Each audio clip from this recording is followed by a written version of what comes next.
आज हम देखेंगे सेंटर ऑफ मास और कोलिजन्स पे किस किस तरीके से कोलैब किए जा सकते हैं फिजिक्स के और अलग अलग कंसेप्ट्स के साथ। सिस्टम पर एक्सटर्नल फोर्स जीरो है हॉरिजॉन्टल डायरेक्शन में, तो हम बोलेंगे कि सेंटर ऑफ मास का एक्सेलरेशन भी जीरो है, यानी सेंटर ऑफ मास की वेलोसिटी कांस्टेंट हो गई। कैसे डिसाइड करेंगे कि ये प्लैंक कहां मूव करेगा? तो जिसकी लाठी उसकी भैंस। तो बेटा जिसका मास ज्यादा होने वाला है उसके रेस्पेक्ट में ही हम देखेंगे कि प्लैंक कैसे मूव करेगा। यहां पे एक बहुत ही बढ़िया सी चीज आपको सीखने को मिलने वाली है। जी हाँ, मतलब मजा ही आ जाएगा, एकदम एकदम मजा आ जाएगा। ठीक है, सवाल दिखने में बहुत बड़ा है लेकिन ये सवाल बहुत इंटरेस्टिंग है। हेलो हेलो प्यारे बच्चों, क्या हाल समाचार है सबके, कैसे हैं सब लोग? स्वागत करता हूं आपका अपना सिद्धार्थ शर्मा आज के इस पेन किलर के एपिसोड में, यानी कि आज के इस पेन किलर के लेक्चर में। आशा करता हूं कि सब लोग बढ़िया से होंगे, चकाचक से पढ़ाई कर रहे होंगे, सब खैरियत से होंगे। और आज हम क्या देखने वाले हैं? Good question, centre of mass and collision. तो गुरुजी मैकेनिक्स में इतनी सारी चीजों के कोलैब देख के, इतनी सारी चीजें सीख के, आज ऐसा क्या है खजाने में से ऐसा क्या लेके आए हो जो हम आज सीखने वाले हैं? जी हां, बिल्कुल आपने सही फरमाया। आज हम देखेंगे सेंटर ऑफ मास और कोलिजन्स पे किस किस तरीके से कोलैब किए जा सकते हैं फिजिक्स के और अलग अलग कंसेप्ट्स के साथ, और क्या हमारा विजन होना चाहिए, क्या हमारा अप्रोच होना चाहिए उन सभी कोलैब वाले सवाल। आप जानते हैं, अगर आप ये सीरीज रेगुलरली देख रहे हैं तो आपको पता होगा कि हम ज्यादातर क्या देखते हैं, अपना थॉट प्रोसेस डेवलप करते हैं कि भाई एक पर्टिकुलर टॉपिक उठाते हैं, फिजिक्स में भांति भांति के और कौन कौन से कंसेप्ट के साथ मिला के उसको सवाल बना सकते हैं। ठीक है, तो बस आज अपन देखने वाले सेंटर ऑफ मास और कोलिजन का कैसा कैसा अलग अलग चीजों के साथ कोलैब हो सकता है। तो मेरे प्यारे बच्चों, दिल थाम के बैठ जाइए और शुरुआत अपन करेंगे एक डिसेंट से सवाल के साथ, और धीरे धीरे फिर देखेंगे कि क्या क्या यहां पे माहौल बनाया जा सकता है। चलिए, बहुत ही बढ़िया। यहां पे आपने वो पढ़ा होगा सेंटर ऑफ मास में क्या, कि मान लीजिए कोई इंसान खड़ा है प्लैंक के ऊपर और वो प्लैंक फ्रिक्शनलेस सरफेस पे रखा हुआ है। ठीक है, तो इंसान या व्यक्ति अगर मूव करता है प्लैंक के ऊपर तो प्लैंक भी मूव करता है, क्योंकि हम मान के चलते कि पूरे सिस्टम पर एक्सटर्नल फोर्स जीरो है। जी हां साहब, तो अगर पूरे सिस्टम पर एक्सटर्नल फोर्स जीरो है, व्यक्ति पहले रेस्ट पर था, प्लैंक पहले रेस्ट पर था, तो सेंटर ऑफ मास भी पहले रेस्ट पर था। क्योंकि सिस्टम पर एक्सटर्नल फोर्स जीरो है तो सिस्टम का सेंटर ऑफ मास का सिस्टम पर एक्सटर्नल फोर्स जीरो है, सिस्टम पर एक्सटर्नल फोर्स जीरो है हॉरिजॉन्टल डायरेक्शन में, तो हम बोलेंगे कि सेंटर ऑफ मास का एक्सेलरेशन भी जीरो है, यानी सेंटर ऑफ मास की वेलोसिटी कांस्टेंट हो गई। और क्योंकि व्यक्ति पहले रेस्ट पर था, प्लैंक पहले रेस्ट पर था, तो उनका सेंटर ऑफ मास भी पहले रेस्ट पर था और रेस्ट पर ही रहेगा। तो ताकि सेंटर ऑफ मास जहां है वहीं का वहीं रहे, उसलिए अगर व्यक्ति इधर उधर मूव करता है तो प्लैंक भी उसके अकॉर्डिंगली मूव करता है। अब सबसे पहले तो हम यहाँ पे एक काम करते हैं, सवाल पढ़ते हैं क्या कह रहा है। A 60 kg man and a 50 kg women, दो लोग हैं इस बार, are standing on opposite ends of a platform. एक प्लेटफॉर्म है यानी कि एक पट्टा है, ऑफ मास 20 kg, पट्टे का मास यानी कि प्लैंक का मास 20 kg है। The platform is placed on a smooth horizontal ground. As always जो हम इस तरीके के सवालों में देखते हैं कि कोई भी फ्रिक्शन वगैरह हम नहीं लेंगे between the plank and the ground. व्यक्ति और प्लैंक के बीच में हम फ्रिक्शन ले सकते हैं, क्यों? क्योंकि व्यक्ति यानी कि इंसान जो भी आदमी है और जो प्लैंक है उनके बीच में जो फ्रिक्शन होगा वो इंटरनल फोर्स होगा, it will not be counted as an external force, तो कोई इश्यू नहीं। लेकिन जो प्लैंक रखा हुआ होगा ये एक स्मूथ सरफेस पर रखा हुआ होगा। प्यारे बच्चों, the man and women begin to approach each other. जो आदमी औरत इस प्लैंक के ऊपर खड़े वो एक दूसरे की ओर चलने लगते हैं, बढ़ने लगते हैं। Find the displacement of the platform, platform यानी प्लैंक। तो क्या पूछा जा रहा है? Displacement of the platform when the two when the two meet in terms of, एक सेकेंड, when the two, एक मिनट बॉस, ठीक है ना?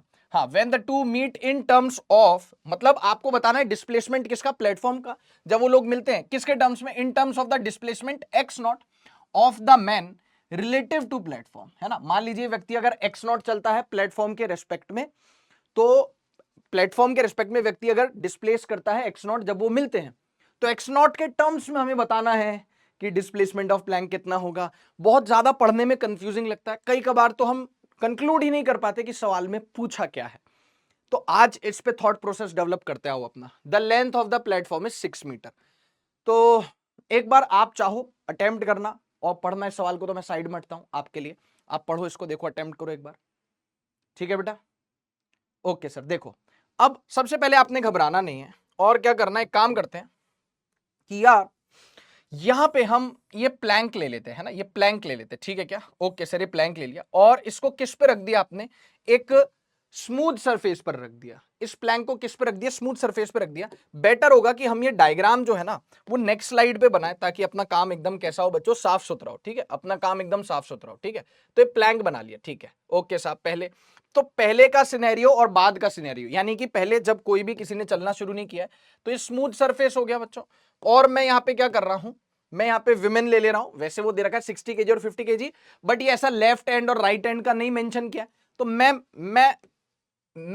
मेंशन कर देता हूं, मतलब मैं एज्यूम कर लेता हूं कि यहां पे हमने खड़े कर दिया विमेन को 50 केजी, है ना? अब मैन वुमेन से अपने को लेना देना नहीं है। 50 केजी वुमेन को मैंने इस एंड पर एज्यूम कर लिया खड़ा हुआ, और 60 केजी के मैन को मैंने इस एंड पर खड़ा हुआ एज्यूम कर लिया, ठीक है? चलिए बहुत बड़ी, एक मिनट भाई, एक मिनट, ये थोड़े ये बना ले भाई। ओके, ये 60 केजी के मैन को मैंने एज्यूम कर लिया।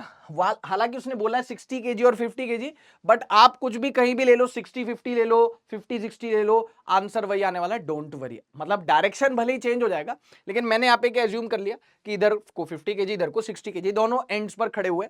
और ये जो प्लैंक का मास है दैट इज 20 केजी, और प्लैंक की लंबाई कितनी है प्यारे बच्चों? सर जी प्लैंक की लंबाई है 20 केजी। प्लैंक की लंबाई 20 केजी, वाह सर। और प्लैंक का मास 6 मीटर, नहीं, प्लैंक का मास 20 केजी और इसकी जो प्लैंक की लंबाई है बच्चों that is how much? 6 metre, ठीक है? अब होता क्या है कि ये चलते हैं एक दूसरे की तरफ और मिलते हैं। ऑब्वियसली एक ने इधर से चलना शुरू किया, एक ने इधर से चलना शुरू किया, तो जहां पे मिलेंगे वहां रुक जाएंगे, ठीक है? अब सुनो, अब हम क्या करते हैं? अब हम क्या करते हैं? प्लैंक ले लेते हैं, है ना? और ये डायग्राम थोड़ा इस तरीके से बनाते हैं। ये पहले का सिनेरियो है बेटा, ये कब का सिनेरियो है? पहले का, ठीक है? और अब हम इस डायग्राम को कॉपी करते हैं हूबहू, और देखना प्लैंक का लेफ्ट एंड पहले कहां हुआ करता था? यहां हुआ करता था बेटा प्लैंक का लेफ्ट एंड, ठीक है? हाँ सर जी, एक मिनट रुकना, मतलब पहले डायग्राम बनाना बहुत ज्यादा आवश्यक है, ठीक है? तो प्लैंक का जो लेफ्ट एंड हुआ करता था वो कहां हुआ करता था? एक सेकेंड रुको, अभी ठीक करके देता हूं। ये देखो, इधर प्लैंक का लेफ्ट हैंड इधर हुआ करता था। अब ये 50 केजी का जो भी आदमी और वॉटेवर, 50 केजी वाला पर्सन जब इधर चला, 60 केजी वाला पर्सन जब इधर चला, तो ये कहीं मिलते हैं। और आपको पता है क्या निकालना है? कि प्लैंक कितना डिस्प्लेस होगा, किसके टर्म्स में? इस एक्स नॉट के टर्म्स में। और ये एक्स नॉट क्या है? ये मैन द्वारा, मैन यानी 60 केजी के व्यक्ति के द्वारा चला गया डिस्प्लेसमेंट है एक्स नॉट, किसके रेस्पेक्ट में? प्लैंक के रेस्पेक्ट में। तो हमने कहा कि लेट सपोज बेटा, हमने कहा कि लेट सपोज ये जो 50 केजी की औरत है ये चली इधर, यस सर, ठीक है? और ये जो 60 केजी का मैन है ना, ये जो 60 केजी का मैन है ये कहां चला? इधर की तरफ चला, और ये यहां पे जाके लेट सपोज मिल गए, यहां पे जाके लेट सपोज मिल गए। बहुत ध्यान से सुना, ये 50 केजी की वुमेन इधर जा रही है, 60 केजी का मैन इधर जा रहा है, यहां पे जाके मिल गए।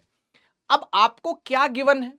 आपको गिवन है कि ये जो 60 केजी का मैन है ये प्लैंक के रेस्पेक्ट में कितना चलता है? ये चलता है बच्चों प्लैंक के रेस्पेक्ट में एक्स नॉट। कौन? ये मैन जो है, देखो मैं लिख भी देता हूं, चलो, this is women and this is man, ठीक है? ठीक है, ओके। तो ये विमेन इधर चलती है, मैन इधर चलता है, यहाँ पे कहीं मिलते हैं। और आपको गिवन है बेटा, आपको गिवन है बेटा कि ये एक्स नॉट हो जाता है। ये क्या हो जाता है? एक्स नॉट, यानी कि मैन के द्वारा चला गया डिस्प्लेसमेंट, किसके रेस्पेक्ट में? प्लैंक के रेस्पेक्ट में।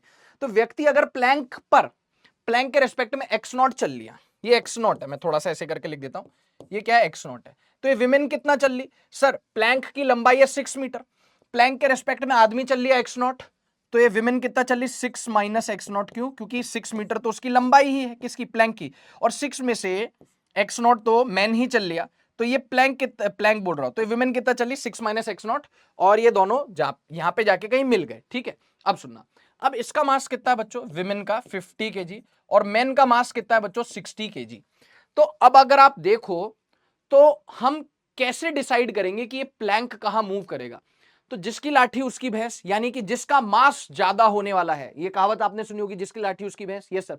तो बेटा जिसका मास ज्यादा होने वाला है उसके रेस्पेक्ट में ही हम देखेंगे कि प्लैंक कैसे मूव करेगा। किसका मास ज्यादा है? 50 60 60, ये कहां मूव कर रहा है? ये लेफ्ट मूव कर रहा है, तो प्लैंक राइट मूव कर जाएगा। समझ में आ गई बात? अच्छा, अगर ये 60 केजी का व्यक्ति हमने यहां लिया होता, 50 केजी की औरत यहां ली होती, 60 केजी का मैन जिसकी लाठी उसकी भैंस, 60-50, 60 मास बड़ा, 60 वाला बड़ा मास राइट चलता तो प्लैंक पीछे जाता। अभी फिलहाल हमने 60 केजी को यहां पे खड़ा किया है और 60 केजी कहां मूव कर रहा है, जिसकी लाठी उसकी भैंस, 60 केजी बड़ा मास देखो लेफ्ट की तरफ, तो plank will move towards right. और मान लेते हैं कि प्लैंक ऑब्वियसली ग्राउंड के रेस्पेक्ट में, प्लैंक किसके रेस्पेक्ट में, ग्राउंड के रेस्पेक्ट में कितना चले, क्योंकि प्लैंक का डिस्टेंस प्लैंक के रेस्पेक्ट में तो लोगे नहीं क्योंकि प्लैंक तो खुद के रेस्पेक्ट में तो रेस्ट पे होगा ना, तो ये डिस्टेंस मूव्ड हो गया प्लैंक के द्वारा with respect to ground. Okay, ये क्या हो गया, x naught displacement of man with respect to plank. ये 6 माइनस एक्स नॉट क्या हो गया, displacement of women with respect to plank. और ये एक्स क्या हो गया, क्योंकि ये जिसकी लाठी उसकी भैंस, भारी मास लेफ्ट में जा रहा है, तो प्लैंक कितने से खिसक गया, राइट खिसक गया एक्स अमाउंट से। तो अब हमें क्या बतलाना है, बहुत ध्यान से सुनो, अब हमें क्या बतलाना है प्यारे बच्चों, displacement of platform when the two meet in terms of the displacement x naught. तो प्लेटफॉर्म के द्वारा ट्रेवल किया गया डिस्टेंस है ना, डिस्प्लेसमेंट ऑफ द प्लेटफॉर्म, यानी कि हमें एक्स की वैल्यू फाइंड आउट करनी, और ये एक्स क्या है, डिस्प्लेसमेंट ऑफ प्लेटफॉर्म या plank with respect to ground, क्योंकि प्लैंक का डिस्प्लेसमेंट प्लैंक के रेस्पेक्ट में तो निकालने का कोई सेंस नहीं बनता। तो यहां पे मैं लिख देता हूं टू फाइंड एक्स का वैल्यू फाइंड आउट हम करेंगे, टू फाइंड एक्स का वैल्यू, है ना, ठीक है, ओके, बहुत बढ़िया। अब मुझे एक बात बताओ, हम सबका डिस्प्लेसमेंट लेते हैं ग्राउंड के रेस्पेक्ट में कितना आएगा, है ना, तो और एक काम और करते हैं, जब साइन पुट करना होगा, जब जरूरत पड़ेगी साइन पुट करने की, तब राइट साइड के शिफ्टिंग को पॉजिटिव लेंगे, लेफ्ट साइड के शिफ्टिंग को नेगेटिव लेंगे। अभी सबका मैग्नीट्यूड देख लेते हैं कि कौन कितना डिस्प्लेस कर रहा है ग्राउंड के रेस्पेक्ट में। अभी सिर्फ मैग्नीट्यूड देखेंगे, है ना, displacement of man with respect to ground, क्योंकि प्लैंक के रेस्पेक्ट में तो पता है कि वो एक्स नॉट है, ग्राउंड के रेस्पेक्ट में देखो बहुत सिंपल है, मेरी बात बहुत ध्यान से सुनिएगा।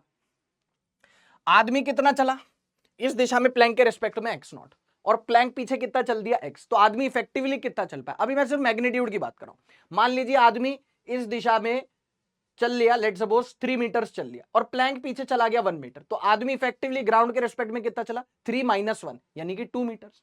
तो हम यहाँ पे बोलेंगे displacement of man with respect to ground हो गया एक्स नॉट, जो प्लैंक के रेस्पेक्ट में चला, माइनस, और जितना प्लैंक चल गया, क्योंकि आदमी इधर जा रहा है एक्स नॉट, प्लैंक पीछे जा रहा है एक्स, तो respect to ground, with respect to ground, है ना, प्लैंक के रेस्पेक्ट में तो आदमी का डिस्प्लेसमेंट एक्स नॉट है, लेकिन displacement of man with respect to ground कितना है बच्चों, क्योंकि देखो आदमी इधर चला एक्स नॉट, लेकिन प्लैंक पीछे खिसक गया, मतलब ये ऐसा ही हुआ कि हम जिस सड़क पे चल रहे हैं वो सड़क पीछे की ओर खिसकने लगे, तो हमने अगर आगे चला डिस्टेंस एक्स नॉट, सड़क पीछे खिसक गई एक्स, तो इफेक्टिव डिस्टेंस जो हमने चला ग्राउंड के रेस्पेक्ट में वो होगा एक्स नॉट माइनस एक्स। समझ में आ पा रही बात, ठीक है, okay, x naught minus x. अब हम यहां पे बोलेंगे डिस्प्लेसमेंट ऑफ विमेन किसके रेस्पेक्ट में, ग्राउंड के रेस्पेक्ट में। तो समझो, देखो विमेन का जा रही है, इस साइड जा रही है, देखो आदमी का जा रहा है, इधर जा रहा था, प्लैंक इस साइड जा रहा था, आदमी इधर जा रहा था, मैन इधर जा रहा था, प्लैंक इधर जा रहा था, और विमेन भी कहां जा रही है, विमेन भी इधर जा रही है। तो अब विमेन ने कितना ट्रेवल किया प्लैंक के रेस्पेक्ट में, 6 माइनस एक्स नॉट ट्रेवल किया इधर, और प्लैंक ने भी इधर ट्रेवल किया एक्स, तो विमेन का इफेक्टिव डिस्टेंस या displacement with respect to ground कितना हो गया, 6 माइनस एक्स नॉट, तो उसने ट्रेवल किया ही सही प्लैंक के रेस्पेक्ट में इस दिशा में, प्लैंक भी इसी दिशा में चल पड़ा, तो प्लस एक्स हमने कर दिया। अभी हम कोई साइन नहीं ले रहे, हम सिर्फ मैग्नीट्यूड्स की बात कर रहे हैं, ये निकालना बहुत इंपॉर्टेंट है बच्चों, है ना, ये चीज जो मैं निकलवा रहा हूं ना आपसे, ये बहुत इंपॉर्टेंट है, समझो। जैसे कि हम इस दिशा में लेट सपोज 3 मीटर चल ली, ठीक है, ओके, और सड़क भी हमारे साथ 2 मीटर चल ली लेट सपोज, तो ग्राउंड के रेस्पेक्ट में, सड़क के रेस्पेक्ट में नहीं, क्योंकि सड़क तो खुद चल रही है, हम इधर चले, मान लो इधर 3 मीटर्स, और साथ साथ इसी दिशा में सड़क भी चल ली 2 मीटर, तो ग्राउंड पे कोई चीटी बैठी होगी, वो बोलेगी कि मैं कितना इफेक्टिवली चल लिया, मतलब ग्राउंड के रेस्पेक्ट में 3 + 2 5 मीटर, तो 6 माइनस एक्स नॉट ये विमेन चली विद रिस्पेक्ट टू प्लैंक, और प्लैंक खुद खिसक गया कितने अमाउंट से, एक्स अमाउंट से, तो ये women with respect to ground effectively कितना चली, 6 minus x naught plus x. और ये तो आप सबको पता ही है कि displacement of plank with respect to ground या platform with respect to ground, वो कितना हो गया बच्चों, प्लैंक तो चला ही एक्स है, ठीक है। अब हमें पता है कि चाहे जो हो जाए ये सरफेस कैसी है, स्मूथ है, यानी कि हम बोलेंगे हॉरिजॉन्टल डायरेक्शन में इस सिस्टम पर कोई एक्सटर्नल फोर्स नहीं है। और इस सिस्टम में कौन कौन है मेरे प्यारे बच्चों, सर जी इस सिस्टम में है, सर जी इस सिस्टम में है, किस कलर से बना है, नीले कलर से बनाते हैं।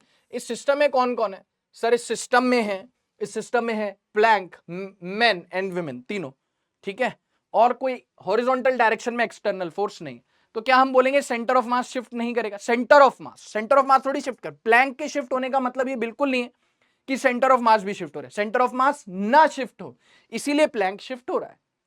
इस स्लाइड को देखो एक बार आप फटाफट से, बेटे स्लाइड को देखो, देखा? हाँ सर। अब देखो, हमने बोला since there is no shift in centre of mass, since there is no, अच्छा सवाल है यार, ये अच्छा कंसेप्ट है ना। Since there is no shift in centre of mass, क्या आपको याद है कि सिस्टम में जितने भी पार्टिकल्स हैं, अगर सेंटर ऑफ मास शिफ्ट नहीं कर रहा है तो क्या हम बोल देते हैं m1 delta x1, yes sir, plus m2 delta x2, yes sir, plus तीन सिस्टम में पार्टिकल्स है ना, तीन लोग हैं, मतलब मैन, वुमेन और प्लैंक सिस्टम में तीन चीजें, 1 2 3, इनका सम 0। क्यों? क्योंकि there is no shift in centre of mass, centre of mass में कोई शिफ्ट नहीं आया। तो तीन चीजें, तो m1 delta x1 plus m2 delta x2 plus m3 delta x3 equals to 0। Okay, अच्छा, जो भी डिस्प्लेसमेंट है या शिफ्ट है राइट साइड वाला ना, जो भी शिफ्ट है राइट साइड वाला और जो भी शिफ्ट है लेफ्ट साइड वाला, उसे हम कैसे डील करेंगे? राइट साइड वाले शिफ्ट को हम पॉजिटिव मानेंगे और लेफ्ट वाले शिफ्ट को हम क्या मानेंगे बच्चों? नेगेटिव मानेंगे, ठीक है। तो सबसे पहले हम बात करते हैं, सबसे पहले हम बात कर लेते हैं प्लैंक की, बात कर लेते हैं। प्लैंक का मास कितना हो गया बच्चों? 20 kg हो गया, हाँ सर। और प्लैंक ग्राउंड के रेस्पेक्ट में कितना चला? x, कहां शिफ्ट हुआ? राइट साइड, प्लस x है ना, तो 20 इंटू एक्स लिख लो खाली, ठीक है, प्लस m2। ये वुमेन का मास ले लो, वुमेन का मास है 50 इंटू, वुमेन इफेक्टिवली कितना चलिए? इतना चलिए। कहां चलिए? कहां की दिशा में चलिए? कहां की दिशा में चलिए? राइट साइड, इधर की तरफ चलिए इफेक्टिवली, इधर, मतलब ये डायरेक्शन पॉजिटिव है, तो ये हु बहू पूरा का पूरा आप पॉजिटिव साइन के साथ ले लो। तो कितना हो जाएगा यहाँ पे? 6 minus x naught plus x. कितना आ रहा था? ये क्या है? ये डिस्प्लेसमेंट है ग्राउंड के रेस्पेक्ट में, किसका? विमेन का। कितना? 6 minus x naught plus x, और कहां है? Right side, right side positive लिया है, तो हु बहू इसको 6 minus x naught plus x लिख लिया।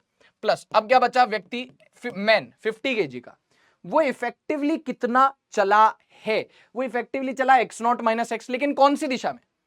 Left side. लेफ्ट साइड तो नेगेटिव लेना है, इसका मतलब इसके साथ एक सामने नेगेटिव साइन लेना पड़ेगा, मतलब कि माइनस साइन लेना पड़ेगा, यस सर, और लिखना पड़ेगा x naught minus x equals to 0। हाँ सर, ये प्लैंक का डिस्प्लेसमेंट राइट है इसलिए प्लस लिया, ये विमेन का डिस्प्लेसमेंट राइट इसलिए आगे यहाँ पे प्लस साइन आया, कोई दिक्कत नहीं, और ये मेन का डिस्प्लेसमेंट है लेफ्ट की तरफ इसलिए आगे माइनस आया है। मेन का मास 50, अच्छा यहां पे हमने गड़बड़ करी है क्या? मेन का मास 50 नहीं आएगा, मेन का मास 60 आएगा। अभी सही है?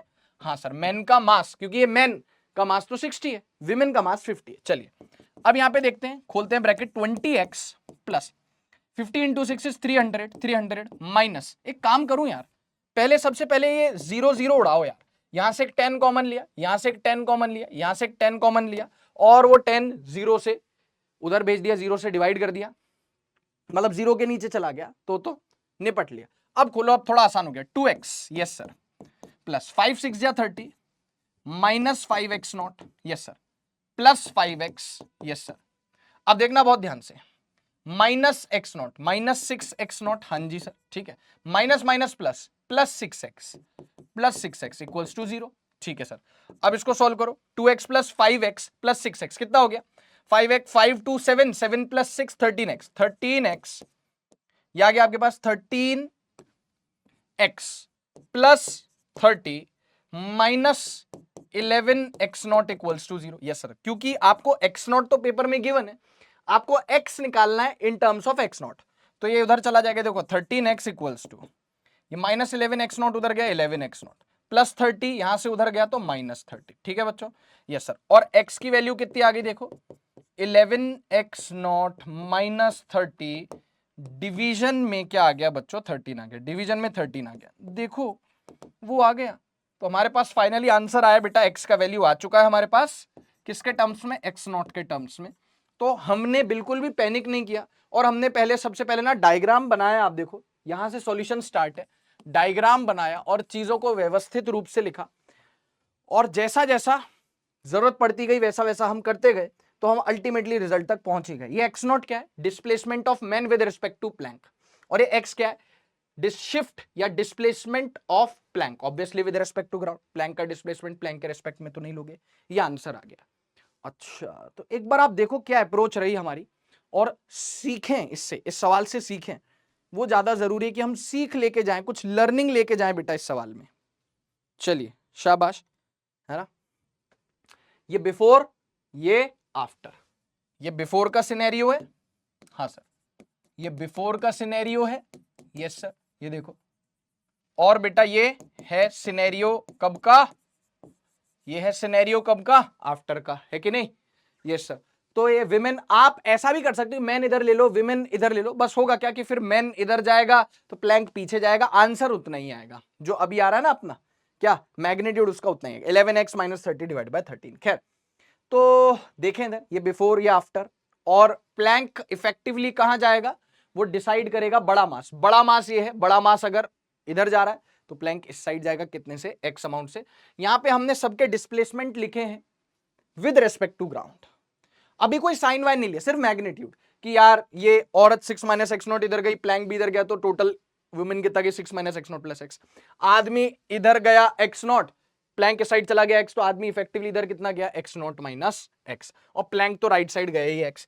फिर हमने क्या किया, राइट साइड को पॉजिटिव और लेफ्ट साइड को नेगेटिव लेके, क्योंकि since there is no shift in centre of mass, F external कितना हो गया, 0 हो गया हॉरिजॉन्टल डायरेक्शन में सिस्टम पर, एफ एक्सटर्नल 0 है, ऑब्वियसली कौन से डायरेक्शन में, हॉरिजॉन्टल डायरेक्शन में सिस्टम पर, एक्सटर्नल फोर्स 0 है, ठीक है।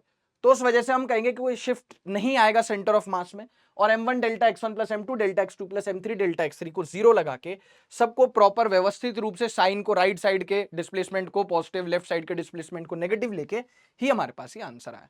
तो finally what we have found is displacement of platform या plank when the two meets, मतलब जब दोनों मिल जाते हैं, in terms of displacement x0 of the man, जो कि है मैन का displacement with respect to plank, ठीक है। x0 के टर्म्स में अपना आंसर आ गया, देख लीजिए, वेरी नाइस। ओके सर, बहुत बढ़िया, आगे चलते हैं, अब कुछ नया सीखते हैं, आ जाइए कुछ नया सीखते हैं, थोड़ा सा डिस्कशन करते हैं बेटा कोलिजन पे, थोड़ा सा डिस्कशन करते हैं किस पे, कोलिजन पे डिस्कशन करते हैं, आइए। और देखने में तो यहां पे ऐसा कुछ लग रहा है, क्या है पहले पढ़ लेते, μ0 है मतलब फ्रिक्शनलेस सरफेस है, ठीक है, ओके। तो ये सवाल कोलिजन पर है, एक बार पढ़ देता हूं मैं आपके लिए, फिर एक बार आप अटेम्प्ट करना। अ hemisphere of mass cap, a hemisphere, hemisphere का मास तो है m and radius r is at rest, ये रुका हुआ, ये हेमिस्फीयर है ना, ये हेमिस्फीयर है, इसका मास कितना है बच्चों, m है, इसका मास कितना है, m है, इसका रेडियस कितना है, r है, और ये रुका हुआ। अच्छा ठीक है, बढ़िया। वन सॉलिड स्फीयर, एक सॉलिड स्फीयर जिसका मास 2m है और जिसका रेडियस r है, is moving with a velocity v0, कितनी वेलोसिटी से मूव कर रहा है, v0 वेलोसिटी से मूव कर रहा है, ठीक है, ओके, कोई फ्रिक्शन वगैरह कुछ नहीं है, मूव कर रहा है स्फीयर, जैसे कोलिजन्स में होता है वैसे मूव कर रहा है भैया स्फीयर, ठीक है, इसकी तरफ जा रहा है, हेमिस्फीयर की तरफ, collides with the hemisphere, okay, if E is the coefficient of restitution for collision between these two bodies is given as E, find the speed of the hemisphere and the solid sphere after collision के बाद हमें इन दोनों की velocities कितनी होगी वो निकालना है, ठीक है।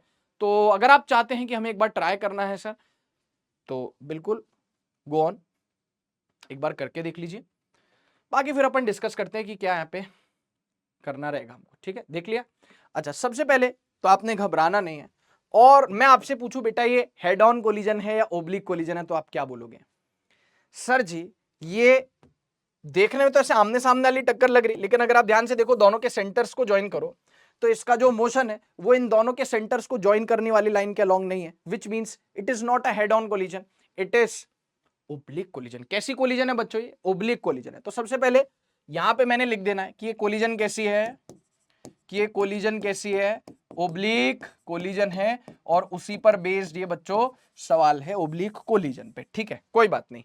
मुझे एक चीज पता है कि कोलिजन कैसी भी हो, कुछ भी हो, व्हाटएवर जो भी हो, कैसी भी कोलिजन हो, हेड ऑन हो, ओब्लिक हो, उनमें भी इलास्टिक, इनइलास्टिक, पार्शियल इलास्टिक या पार्शियल इनइलास्टिक, व्हाटएवर, एक चीज परम सत्य है, और वो है बेटा कंजर्वेशन ऑफ लीनियर मोमेंटम, वो भी किसका, सिस्टम का। तो हमने कहा कि ठीक है भाई, बहुत अच्छी बात है, ये तो पहले का मास है ना, ये तो पहले का मास है, कब का मास है, पहले का मास है। हम एक काम जरूर कर लेते कि यार ये जो ये बिफोर है ना, बिफोर कोलिजन का सौदा है, ये कौन सा सौदा है बेटा, बिफोर कोलिजन का, टक्कर होने से पहले दोनों के सेंटर्स को आपने ज्वाइन कर दिया, और एक काम कर लेते कि ये जो वेलोसिटी है ये तो रेस्ट पर है ना, ये तो पहले रेस्ट पर है बिफोर, और ये मूव कर रहा है, तो इसकी जो वेलोसिटी है वो कितना एंगल बना रही है, इन दोनों के सेंटर्स को ज्वाइन करने वाली लाइन से थीटा एंगल बना रही है, ऐसा मैं मान के चल रहा हूं। अब कोलिजन होगा, ये तो रुका हुआ है, ये उधर पहुंचेगा, तो अब आफ्टर कोलिजन का डायग्राम बनाते हैं। देखो अपन आफ्टर कोलिजन का डायग्राम बनाते हैं, 2 मिनट रुकना। हाँ भाई, अब देखो यार, ये वाला जो हेमिस्फीयर है, ये हेमिस्फीयर जो है ये तो रुका हुआ है ना, ऑब्वियसली तो रेस्ट पर है, ठीक है, ये इसका सेंटर हो गया।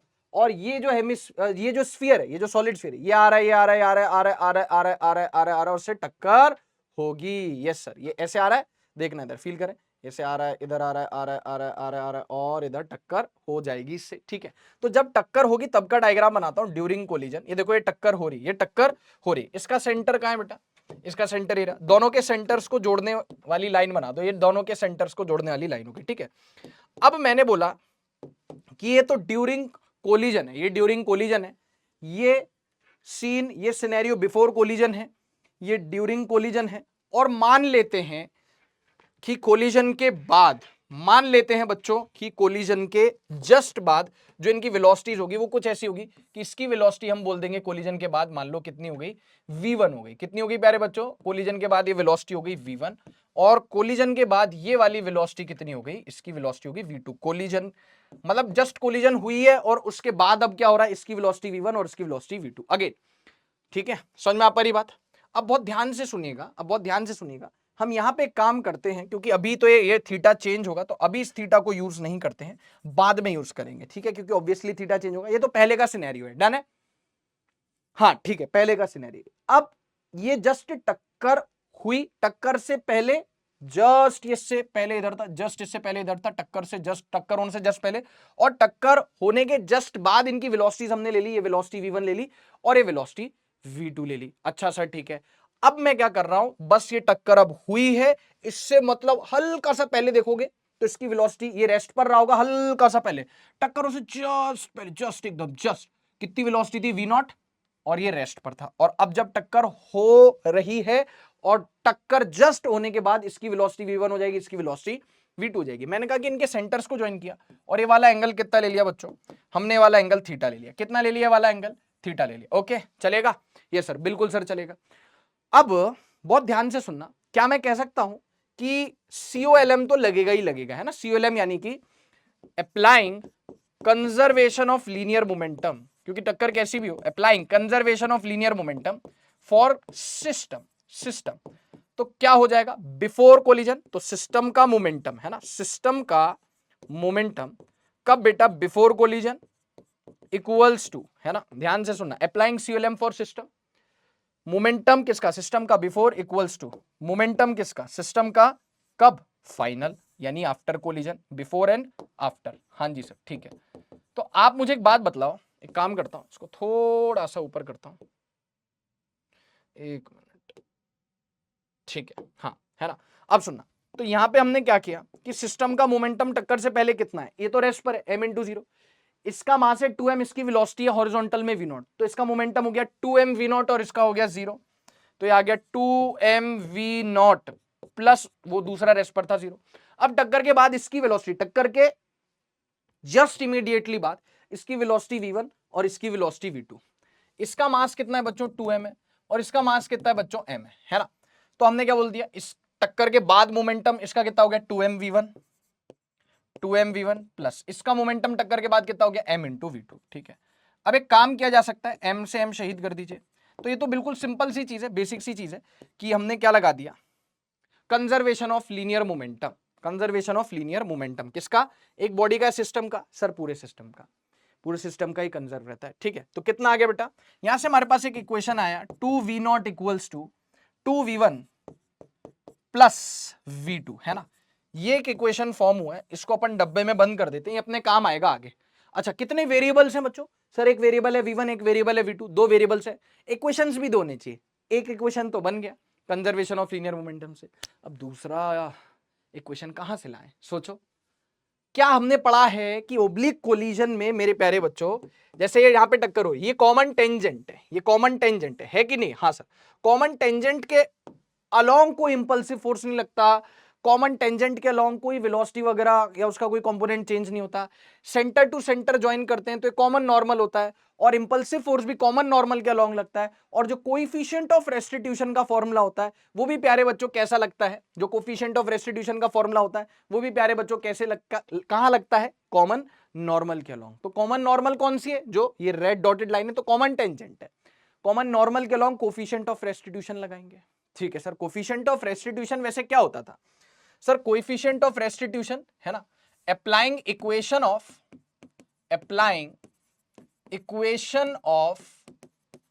कोएफिशिएंट ऑफ रेस्टिट्यूशन है ना, कोएफिशिएंट ऑफ रेस्टिट्यूशन कौन से डायरेक्शन में, अलोंग, कौन से डायरेक्शन में, along common normal, along CN यानी कॉमन नॉर्मल, CN यानी कॉमन नॉर्मल। ठीक है साहब, बहुत बढ़िया। तो अब देखना बहुत ध्यान से, हमें पता है कि E क्या होता है, relative velocity of separation E होता है RVOS यानी relative velocity of separation divided by relative velocity of approach divided by relative velocity of approach, यही होता है। और ये जो इक्वेशन हमने क्लास में भी पढ़ा है कि इंपल्सिव फोर्स कॉमन नॉर्मल के अलोंग लगता है, वेलोसिटीज और उसके कंपोनेंट भी चेंज होते हैं तो कॉमन नॉर्मल के अलोंग वाले ही चेंज होते हैं, बोलो सही है क्या, और कोएफिशिएंट ऑफ रेस्टिट्यूशन भी लगता है वो कॉमन नॉर्मल के अलोंग ही लगता है। अब हमने कहा कि बहुत ध्यान से सुनिएगा, relative velocity of separation by relative velocity of approach, relative velocity of separation कितना हो जाएगा अलोंग कॉमन नॉर्मल, टक्कर हुई उसके जस्ट बाद, याद है क्या कितना होता है V2 माइनस V1, लेकिन यहां पे अपने को किसके अलोंग लेना है बेटा, किसके अलोंग लेना है यहाँ पे अपने को, देखो मेरी बात सुनो, इसको लेना है हमें कॉमन नॉर्मल के अलोंग, इस दिशा में है ना। तो बहुत ध्यान से सुनो, अगर ये एंगल थीटा है बेटा तो ये भी एंगल कितना हो गया बेटा, थीटा हो गया। तो E का फॉर्मूला याद है आपको, वो करते थे हेड ऑन के लिए V2 minus V1 by U1 vector minus U2 vector करते थे, यस सर, ये U1 ये U2 ये V1 ये V2, लेकिन यहां पे हेड ऑन नहीं है, हमें ये ओब्लिक है, तो उसको मद्देनजर रखते हुए हमें जो रिलेटिव वेलोसिटी ऑफ सेपरेशन और रिलेटिव वेलोसिटी ऑफ अप्रोच लगानी है वो डायरेक्ट ऐसे नहीं लगा सकते, वो हमें लगानी होगी अलोंग कॉमन नॉर्मल, इसके अलोंग लगानी होगी।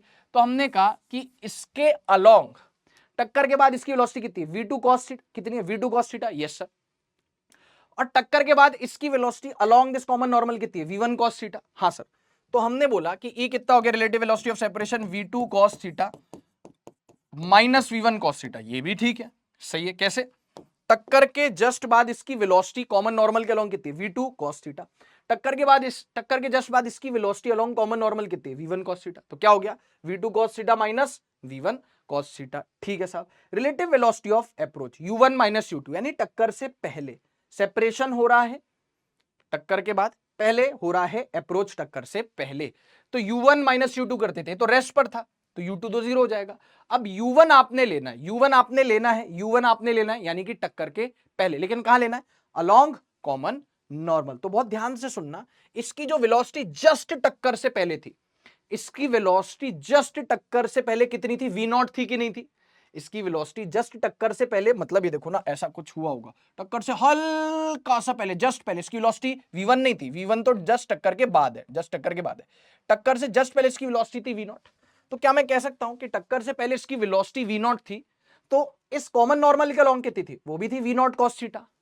अच्छा, टक्कर के जस्ट पहले इसकी वेलोसिटी V0, टक्कर के जस्ट बाद इसकी वेलोसिटी V1, टक्कर के जस्ट बाद इसकी जो वेलोसिटी कॉमन नॉर्मल के अलोंग V1 cos थीटा, टक्कर के जस्ट पहले इसकी वेलोसिटी इधर थी हॉरिजॉन्टल में V0, तो कॉमन नॉर्मल के अलोंग कितनी हो गई, V0 cos थीटा। टक्कर के जस्ट पहले तो V0, यस सर, तो टक्कर के जस्ट पहले इसकी वेलोसिटी का कंपोनेंट अलोंग कॉमन नॉर्मल हो गया V0 cos थीटा, तो रिलेटिव वेलोसिटी ऑफ अप्रोच हो गया V0 cos थीटा माइनस दूसरी बॉडी तो रुकी हुई थी तो जीरो हो गया। ठीक है, तो देखो यहां पे क्या हुआ, E की वैल्यू आपने क्या लिख दी, E की वैल्यू, इसको मैं कॉपी कर देता हूं और एक काम करते हैं अपन, ये माइनस जीरो इसको तो हटा दो और ऊपर से ना cos थीटा कॉमन ले लेते, क्या ले लेते ऊपर से, cos थीटा कॉमन ले लेते, बहुत ध्यान से सुनना, cos थीटा कॉमन ले लिया, अंदर आ गया V2 माइनस V1 और नीचे क्या आ गया V0 cos थीटा। अब आप अगर ध्यान से देखो तो cos थीटा और cos थीटा क्या हो गए, शहीद हो गए, cos थीटा और cos थीटा क्या हो गए, शहीद हो गए। तो अब हम यहाँ पे क्या लिख पाएंगे मेरे प्यारे बच्चों, सर हम यहाँ पे लिख पाएंगे E equals to V2 minus V1 और ये जो V0 है ये साइड चला जाएगा, तो क्या मैं इसको ऐसे लिख दूं, देखो ना इधर, ये V0 cos थीटा ऊपर से कॉमन लिया, cos थीटा शहीद हो गए, V0 इधर आ गया, तो हमने लिख दिया EV0 equals to v2 minus v1। एक इक्वेशन और आ गई, तो दो इक्वेशन आ गई, दो वेरिएबल्स हैं। अब हम इसको धड़ाधड़ क्या कर सकते हैं बच्चों, सॉल्व कर सकते हैं। आओ सॉल्व करके v1 और v2 के वैल्यूज निकाल लेते हैं। पहले आप देखो कि यहां तक आपका हिसाब किताब जो है क्रिस्टल क्लियर है। सॉल्यूशन यहां से शुरू है, ओब्लिक कोलिजन है, ठीक है। पहले थीटा नहीं लेंगे, जस्ट टक्कर होने वाली होगी, उससे जस्ट पहले भी ऑलमोस्ट थीटा होगा टक्कर होने के दौरान, और टक्कर के जस्ट बाद इनके सेंटर टू सेंटर जोड़ देंगे और सारा खेल यहीं से खेल लेंगे। चलिए देखिए, चलिए देखिए बेटा फटाफट से, फील आई कि नहीं आई, जल्दी से बताइए, जल्दी से बताइए फील आई कि नहीं आई, है ना। ठीक है, ये तो कंजर्वेशन ऑफ लीनियर मोमेंटम कर लिया, ये जस्ट आफ्टर है, ये जस्ट आफ्टर है। और जस्ट बिफोर के लिए भी मुझे करना होगा तो हल्का सा इससे पीछे ड्यूरिंग कोलिजन, और जस्ट इसके बाद भी हल्का सा, मतलब यही डायग्राम से मैं सब कुछ कर लूंगा। ठीक है, तो कंजर्वेशन ऑफ लीनियर मोमेंटम से आ गया। अब हमें पता है कि कोफिशिएंट ऑफ रेस्टिट्यूशन की इक्वेशन हम किसके अलोंग लगाते हैं। ऑब्वियसली जरूरत ही हमें कॉमन नॉर्मल कॉमन टेंजेंट की जरूरत कब पड़ती है, ड्यूरिंग ओब्लिक कोलिजन। तो ओब्लिक कोलिजन में अगर आपको कोफिशिएंट ऑफ रेस्टिट्यूशन लगाना है तो सिर्फ कॉमन नॉर्मल के अलोंग ही इजाजत है उसको लगाने की। Relative velocity of separation, relative velocity of approach, relative velocity of separation हो गया v2 cos theta minus v1 cos theta, और टक्कर से जस्ट पहले तो रेस्ट पर था, इसकी वेलोसिटी थी v0, तो इसकी वेलोसिटी कॉमन नॉर्मल के अलोंग हो गई v0 cos थीटा। तो रिलेटिव वेलोसिटी ऑफ अप्रोच हो गया v0 cos theta minus 0। cos theta से cos थीटा शहीद हो गया, एक इक्वेशन ही आ गई। अब एक काम किया जाए बेटा, अब एक काम किया जाए, यहां से मैंने एक काम करना है कि v2 की वैल्यू पुट कर दूं। देखो v2 की वैल्यू कितनी होगी, देखो v2 की वैल्यू कितनी होगी, ये होगी सर ev0 प्लस v1 हो गया। अरे v2 की वैल्यू कितनी होगी, ev0 प्लस v1, और जो पीछे इक्वेशन है कौन सी, इस इक्वेशन को यूज करूंगा 2v0 equals to 2v1 plus v2। क्या लिखूंगा, 2v0 equals to 2v1 plus v2। और क्या किया, चालाकी खेली, ये तो सबसे पहली इक्वेशन ली है ना, और दूसरी इक्वेशन में v2 का वैल्यू क्या ले लिया, ev0 प्लस v1। v2 का वैल्यू ले लिया, v2 का वैल्यू ले लिया, v2 का वैल्यू ले लिया कितना, अरे यार बेटा ये तो बेसिक मैथ्स है, दो इक्वेशन दो वेरिएबल, v2 का वैल्यू ले लिया ev0 प्लस v1, कितना ले लिया ev0 प्लस v1। ठीक है, तो क्या किया, इसको इधर ले गए 2v0 माइनस ev0, एक मिनट यहाँ पे गड़बड़ कर दिया हमने, इक्वल्स टू आएगा, खैर ठीक है। तो 2v0 minus ev0 equals to 2v1 plus v1 3v1। तो बेटा जी v1 कितना आया, v1 आया सर, v0 यहाँ से कॉमन निकाल लो, v0 कॉमन निकाल लो, तो 2 माइनस e और नीचे चला गया बेटा 3। तो ये किसकी वैल्यू आई, v1 की वैल्यू आई। अब हमें किसकी वैल्यू चाहिए, v2 की वैल्यू चाहिए। ऑल्सो v2 इक्वल्स टू कितना आया, v2 ev0 plus v1, ev0 plus v1। ठीक है, ev0 प्लस v1, v1 की वैल्यू कितनी पुट कर देंगे, v0 bye 3 into 2 minus e। ठीक है साहब, बहुत बढ़िया, एलसीएम ले लो 3v0, ठीक है, प्लस ये नीचे क्या आ गया, एलसीएम 3 हो गया ना, 3v0 plus 2v0 minus ev0, कितना आ गया, 3ev0 minus ev0 2ev0 plus 2v0 divided by 3। अब यहां से क्या कॉमन ले सकते हो आप, 2v0 कॉमन ले लिया, ऊपर आ गया e प्लस 1, नीचे आ गया 3 डिवाइड बाय 3। तो ये एक वैल्यू और आ गई, किसकी, v2 की वैल्यू आ गई, लो कर लो बात, ये v2 की वैल्यू आ गई, v1 आ गया, v2 आ गया, टक्कर के बाद वेलोसिटीज v1 v2, टक्कर के बाद वेलोसिटीज v1 v2 कितनी आ गई बच्चों हमारे पास, ये आ गई, यही हमारा आंसर है, यही हमारा आंसर है। बहुत बढ़िया, देख लीजिए इसको। तो बेसिकली फिजिक्स तो सिर्फ यहीं तक थी, इसके बाद तो बेसिक मैथ्स है, दो इक्वेशन और दो वेरिएबल। तो आप पूरा इसको पढ़ेंगे और यहां से सॉल्यूशन देखना इसका शुरू करेंगे। क्या सीखा फिर देखते एक बार इस सवाल में, ये डन है, यस सर, क्लियर है, देखते जाइए। एक इक्वेशन यहां से आई, एक इक्वेशन यहां से आई, फिर दोनों इक्वेशंस को हमने क्या कर दिया, सॉल्व कर दिया। तो यहां पे क्या लर्निंग मिली है कि यार कोफिशिएंट ऑफ रेस्टिट्यूशन लगाया है, ऑब्वियसली देखा है कि क्या है, ओब्लिक कोलिजन है, कोफिशिएंट ऑफ रेस्टिट्यूशन लगाया है, कॉमन नॉर्मल के अलोंग लगाना सीखा, relative velocity of separation, relative velocity of approach लगाना सीखा कॉमन नॉर्मल के अलोंग। ठीक है, चलिए अब एक सवाल देखते हैं, इसमें भी एक नई लर्निंग है हमारे लिए, आइए देख लेते हैं। और बेटा कैसे कोलिजन और प्रोजेक्टाइल मोशंस का कोलैब होता है अब देखेंगे, और ऐसा ही कोलैब आगे भी हम देखने वाले हैं, और मैं आपको कराऊंगा और इससे ज्यादा भीषण सवाल कराऊंगा जिसमें हम कोलिजन और प्रोजेक्टाइल मोशन का कोलैब करेंगे। चलिए यहां से शुरुआत करते हैं। सबसे पहले सवाल रीड करें। A boy throws a ball with initial speed 2 under root AG at an angle theta to the horizontal. अच्छा ठीक है, एक व्यक्ति जो है, एक बॉय जो है, इतनी वेलोसिटी से थीटा एंगल से हॉरिजॉन्टल बना के फेंकता है। It strikes a smooth vertical wall, एक स्मूथ वर्टिकल वॉल से उस बॉल की टक्कर होती है। And returns to his hand, and returns to his hand. तो बेसिकली यहां पे क्या हो रहा है मैं आपको बताता हूं। देखो ठीक है, तो इस तरीके से बॉल है। अब मैं सामने फेंकूंगा नहीं, क्योंकि सामने जो है वो ये स्टूडियो में साउंड प्रूफिंग फोम लगा हुआ है, तो टकरा के वापस नहीं आएगी। लेकिन वो क्या कर रहा है बच्चा, ऐसे फेंक रहा है, बॉल को फेंक रहा है और वो दीवार से टकरा रही है और वापस उसके हाथ में आ जा रही है। मतलब ऐसे कुछ, ठीक, मतलब भावनाओं को समझो, ठीक है। मतलब कुछ ऐसे कि मान लीजिए बॉल है, ये फेंका और फिर ये वापस उसके हाथ में आ गया, कुछ इस तरीके से। ठीक है सर, बढ़िया। अब हमने क्या बोला, returns to its hand. Show that, अब यहां पे प्रूव कर रहा है, हमें कुछ निकालना नहीं, प्रूव करना है। Show that if the boy is standing at a distance A from the wall, ball जो बच्चा फेंक रहा है वो दीवार यानी वॉल से कितनी दूरी पर है, A दूरी पर है, और ये A वही है, ठीक है। The coefficient of restitution between the ball and the wall equals to, ये आपको प्रूव करना है। शो दैट यदि बॉय A डिस्टेंस पर खड़ा है तो coefficient of restitution will be given by 1 divided by 4 sin 2 theta minus 1। ये कोफिशिएंट ऑफ रेस्टिट्यूशन ऐसा हमें प्रूव करना है। एक चीज और, ऑल्सो शो दैट, फिर से मतलब ये सवाल कुछ निकालने का नहीं, प्रूव करने का ही है। Also show that theta can not be less than 15 degrees, theta जो है 15 डिग्री से छोटा नहीं हो सकता। अब अगर आप ट्राई करना चाहते हैं तो मैं साइड में हटता हूं, देखें एक बार आप। हाँ भाई, देखें एक बार आप, अगर आप ट्राई करना चाहते हैं तो इसको। अब देखो मैं आता हूं, सुनो। यहां पे हम एक डायग्राम बनाते हैं, ठीक है, टेंशन नहीं लेनी, और नए स्लाइड पे नई शुरुआत करते हैं। ये ग्राउंड हो गया, ठीक है सर, और ये क्या हो गई बेटा, वॉल हो गई। ये क्या हो गई, वॉल हो गई, ठीक है, ये वॉल हो गई। ओके सर, बहुत बढ़िया। अब एक बच्चा जो बॉल फेंकता है, बहुत ध्यान से सुनना, जो बॉल फेंकता है, बहुत ध्यान से सुनिएगा, ठीक है। जो बॉल को फेंकता है, थोड़ा सा अपन इसको ऐसे कर लेते हैं, ठीक है। यहां से मान लीजिए वो थ्रो कर रहा है, कितने डिस्टेंस पर है, हम उसकी हाइट नेग्लिजिबल मान रहे हैं, किसकी, बच्चे की, ठीक है।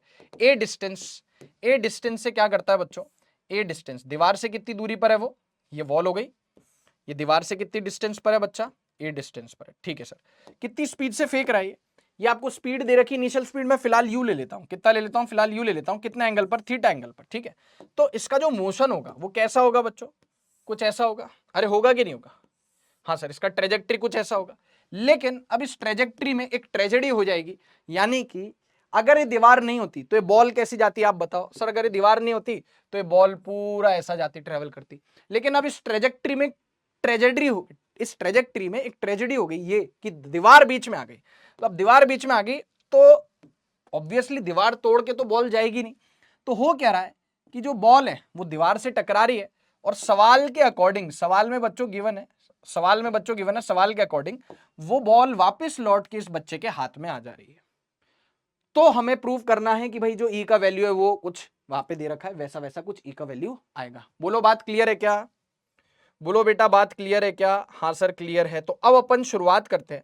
हमने कहा कि एक बात बताए, इसके दो टुकड़े कर लीजिए, किसके, इस वेलोसिटी के दो टुकड़े कर लीजिए, यू के दो टुकड़े कर लीजिए, एक हॉरिजॉन्टल बेटा और एक वर्टिकल, ठीक बात है, यस सर। और जो कोलिजन होती है वहां पे कोफिशिएंट ऑफ रेस्टिट्यूशन, जब कोलिजन होती है, ये वॉल हो गई, ये क्या हो गई बच्चों, वॉल हो गई, ठीक है। और जो कोफिशिएंट ऑफ रेस्टिट्यूशन है टक्कर के लिए, that is how much, E, okay. ये हो गया you cos theta, horizontal component you cos theta, और ये हो गया यू साइन थीटा। अच्छा एक बात बताओ, जब बॉल यहां पे टकराएगी, बॉल आपने यहां से फेंकी, बॉल जब यहां पे टकराएगी तो जाहिर सी बात है कॉमन नॉर्मल और कॉमन टेंजेंट का अपने को जुगाड़ खाता पता है पूरा, कि यार देखो ये हो जाएगा यहाँ पे, ये बॉल है, ये वॉल है, ये कॉमन टेंजेंट। अगर आपको दिखाई नहीं दे रहा है तो एक काम करते हैं, फिर दूसरे कलर से बनाते हैं, इसको रेड से बनाते हैं। ये क्या हो जाएगा, ये क्या हो जाएगा बेटा, रेड से बना, ये कौन सी लाइन हो जाएगी, रेड वाली डॉटेड लाइन, कॉमन टेंजेंट। और ये क्या हो जाएगी, कॉमन नॉर्मल। ये क्या हो जाएगी, कॉमन नॉर्मल, यस और नो, हाँ सर। ये हो जाएगी कॉमन टेंजेंट, ये हो जाएगी कॉमन टेंजेंट टक्कर के दौरान, और ये हो जाएगी कॉमन नॉर्मल टक्कर के दौरान। अब हमें एक बात पता है कि जब भी कोलिजन होती है तो कॉमन टेंजेंट के अलोंग जो वेलोसिटी है उसका कंपोनेंट होता है वो अनचेंज रहता है, और कॉमन नॉर्मल के अलोंग जो वेलोसिटी है उसका कंपोनेंट होता है वो चेंज हो जाता है ना। और कैसे चेंज होता है देखो, तो ये टक्कर जस्ट जब टक्कर लग रही होगी तो वेलोसिटी हॉरिजॉन्टल डायरेक्शन में कितनी रही होगी? जब टक्कर लग रही होगी हॉरिजॉन्टल डायरेक्शन की वेलोसिटी u cos थीटा, मैंने कहा ना प्रोजेक्टाइल के साथ कोलैब हो रहा है। क्या इस पूरे जर्नी के दौरान इसका ये जो u cos थीटा है, मतलब यहां से जब ये टक्कर जस्ट होने वाली है, टक्कर जब जस्ट होने वाली है तो हॉरिजॉन्टल कंपोनेंट तो प्रोजेक्टाइल का क्या रहता है? हॉरिजॉन्टल कंपोनेंट तो प्रोजेक्टाइल का क्या रहता है? आप बताओ सर, u cos थीटा है तो हॉरिजॉन्टल कंपोनेंट तो u cos थीटा ही रहेगा। तो टक्कर से जस्ट पहले आप मुझे प्लीज बताओ, टक्कर से जस्ट पहले टकराने से पहले हॉरिजॉन्टल कंपोनेंट प्रोजेक्टाइल का कितना था? u cos theta. हाँ, हमें पता है कि प्रोजेक्टाइल का horizontal component of velocity constant रहता है। तो टक्कर से जस्ट पहले का बनाया मैंने, कितना हो गया? u cos थीटा, तो u cos थीटा। लेकिन अब टक्कर हो रही है, यस सर, और ये कॉमन नॉर्मल है, और जो वेलोसिटी है प्रोजेक्टाइल की हॉरिजॉन्टल वो कॉमन नॉर्मल के लॉन्ग है, वो चेंज हो जाएगी। कितनी हो जाएगी? u cos थीटा से आई और टकरा के कितनी स्पीड से चली गई? eu cos थीटा से। कितनी से चली गई? कितने से चली गई? eu cos थीटा से चली गई। अपने को पता है ना, हाँ सर, कि अगर कोई बॉडी u स्पीड से आ रही है, e हो गया कोफिशिएंट ऑफ रेस्टिट्यूशन दीवार के साथ, तो e टाइम्स u से वो वापस चली जाएगी। तो प्रोजेक्टाइल मोशन की, ये प्रोजेक्टाइल जब वॉल से टकराएगा तो टकराने से जस्ट पहले इसका हॉरिजॉन्टल कंपोनेंट कितना रहोगा? u cos थीटा, और टकराने के बाद कितना हो गया? eu cos थीटा, और यही कॉमन नॉर्मल है, तो जो चेंजमेंट आएगा वो इसी के अलोंग आएगा। मतलब जाने से पहले u को, टकराने से पहले जस्ट पहले u cos थीटा और टकराने के बाद eu cos थीटा। और क्योंकि हॉरिजॉन्टल डायरेक्शन में कोई हमारे पास प्रोजेक्टाइल मोशन पर फोर्स नहीं होता है, तो भाई ये जाते वक्त u cos थीटा कांस्टेंट रहेगी और आते वक्त eu cos थीटा कांस्टेंट रहेगी। पहले यहां तक देख लो, समझ लो। हाँ सर, समझ लिया। अब जो ट्रिक हम लगाएंगे ना बेटा, वो ये है कि इस तरीके के सवालों में जब बॉल वॉल से कोलाइड कर रही है तो जो टाइम ऑफ फ्लाइट है, टाइम ऑफ फ्लाइट यानी टोटल फेंका फिर वो वापस आया, जो टोटल टाइम ऑफ फ्लाइट है वो उतना ही होगा जितना दीवार की एब्सेंस में होता। दीवार की एब्सेंस में क्या होता सर? दीवार अगर नहीं होती तो इसका ट्रेजेक्टरी कुछ ऐसा होता, और दीवार की एब्सेंस में जो टाइम ऑफ फ्लाइट है और दीवार की प्रेजेंस में जो टाइम ऑफ फ्लाइट है उसमें कोई भी चेंज नहीं आने वाला है, क्योंकि टक्कर के दौरान y कंपोनेंट ऑफ वेलोसिटी जो होगा वो चेंज नहीं होगा, और टाइम ऑफ फ्लाइट डिपेंड करता है y कंपोनेंट ऑफ वेलोसिटी पर। हाँ, time of flight projectile motion में डिपेंड करता है y कंपोनेंट ऑफ वेलोसिटी, और y कंपोनेंट यानी कॉमन टेंजेंट के लॉन्ग, वो तो चेंज नहीं हुआ। इसीलिए हम बोलेंगे कि टाइम ऑफ फ्लाइट, है ना, सुनना बहुत ध्यान से, चालाकी इस सवाल में और इस तरीके के सभी सवाल में, time of flight without wall, है ना, W/O मतलब विदाउट वॉल, वॉल नहीं होती, और जो टाइम ऑफ फ्लाइट होगा विद वॉल, दोनों कैसा होगा बच्चों? सेम होगा। दोनों कैसा लेंगे हम? सेम लेंगे, इक्वल होगा, कोई इसमें चेंज नहीं आएगा।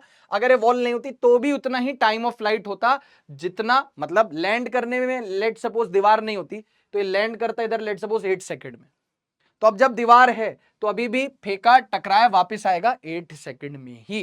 क्यों? क्योंकि टाइम ऑफ फ्लाइट डिपेंड करता है y कंपोनेंट ऑफ वेलोसिटी पर, और टक्कर के दौरान y कंपोनेंट ऑफ वेलोसिटी यहां पे चेंज नहीं हो रहा है, दैट इज वाई। तो time of flight without wall कितना होता है सर? वो होता है 2u sin थीटा बाय जी। याद आया? हाँ sir, 2u sin theta by g time of flight का फॉर्मूला। अब टाइम ऑफ फ्लाइट यहां पे गलती से, यहां भी विदाउट है, यहां भी विदाउट है, तो यहां पे विद वॉल आ जाएगा, यहां पे विद वॉल आ जाएगा, यहां पे विद वॉल आ जाएगा, ठीक है। अब सुनना बहुत ध्यान से, तो विदाउट वॉल हो गया। अब अगर अपन बात करें बेटा किसकी? विद वॉल की, तो जब वॉल है तो क्या हो रहा है? जा रहा है और आ रहा है।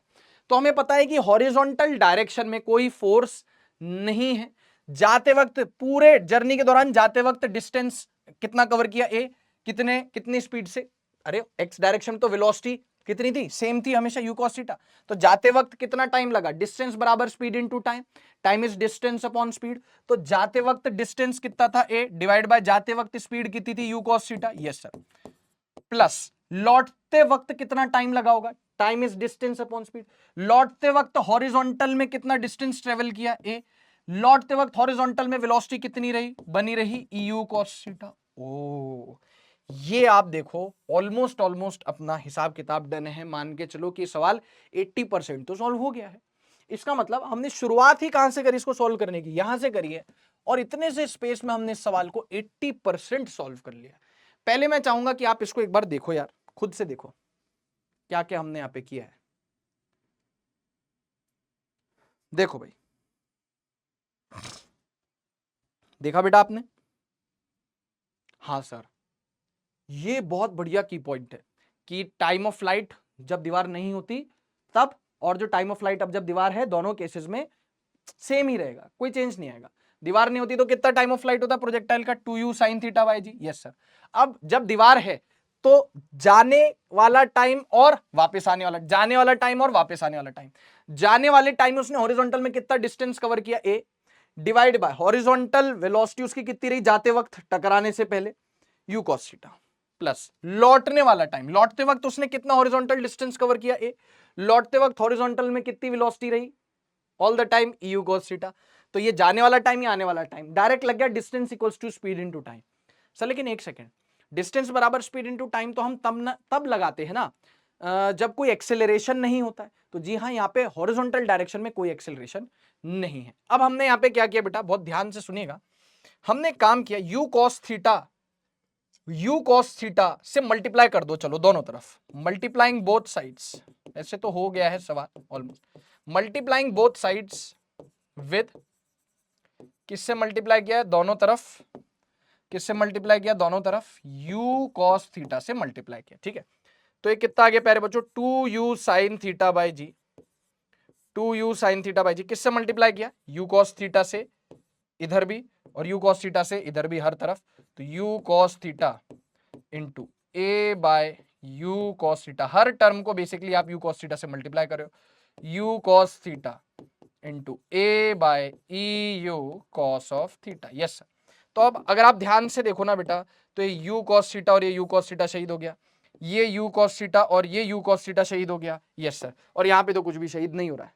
तो अब ये देख लो, u cos थीटा से मल्टीप्लाई कर दिया, कितना हो गया देखो, 2, देखो 2 sin थीटा cos थीटा कितना हो गया, sin 2 थीटा। मैं नेक्स्ट स्लाइड पे चलता हूं, और अगर आप ध्यान से देखो 2 sin थीटा cos थीटा कितना हो गया, 2 sin theta cos theta, 2 sin theta cos theta होता है sin 2 थीटा, और u इंटू यू हो गया u square, u into you क्या हो गया, u स्क्वायर, और 2 sin थीटा cos थीटा कितना हो गया, sin 2 थीटा, और नीचे कितना आ गया बच्चों, g आ गया, नीचे कितना आ गया, g आ गया, equals to a plus a by e, कितना हो गया right side, a plus a by e, a plus a by e, a plus a by e.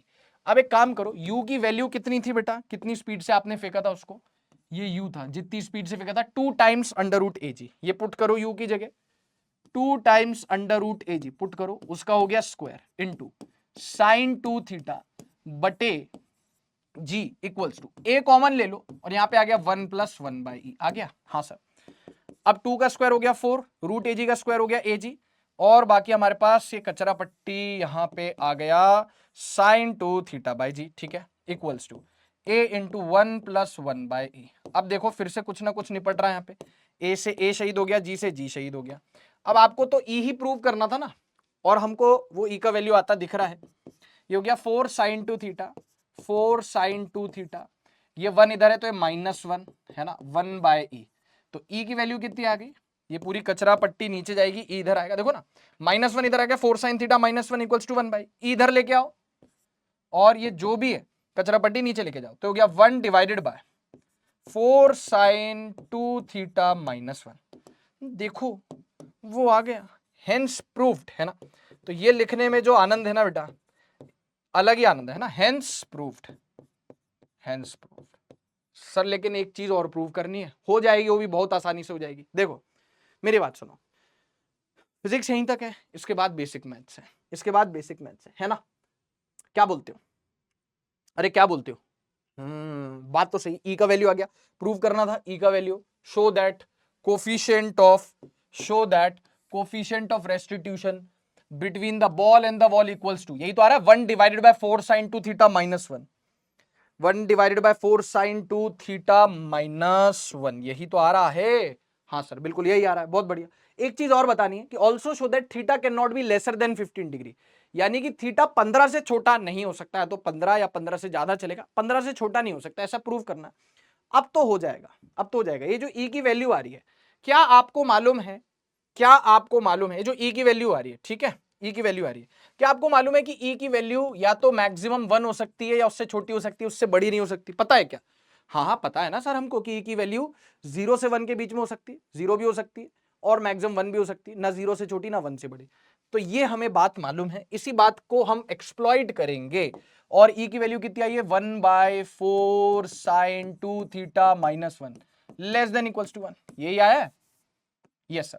अब एक काम करो, ये जो कचरा पट्टी इसको इधर ले जाओ, तो हो गया 1 लेस देन इक्वल्स टू, ये इधर चला गया 4 साइन 2 थीटा माइनस 1, ये जो माइनस 1 है इसको इधर लेके आओ, तो 1 plus 1 less than equals to 4 sine 2 theta, almost done है।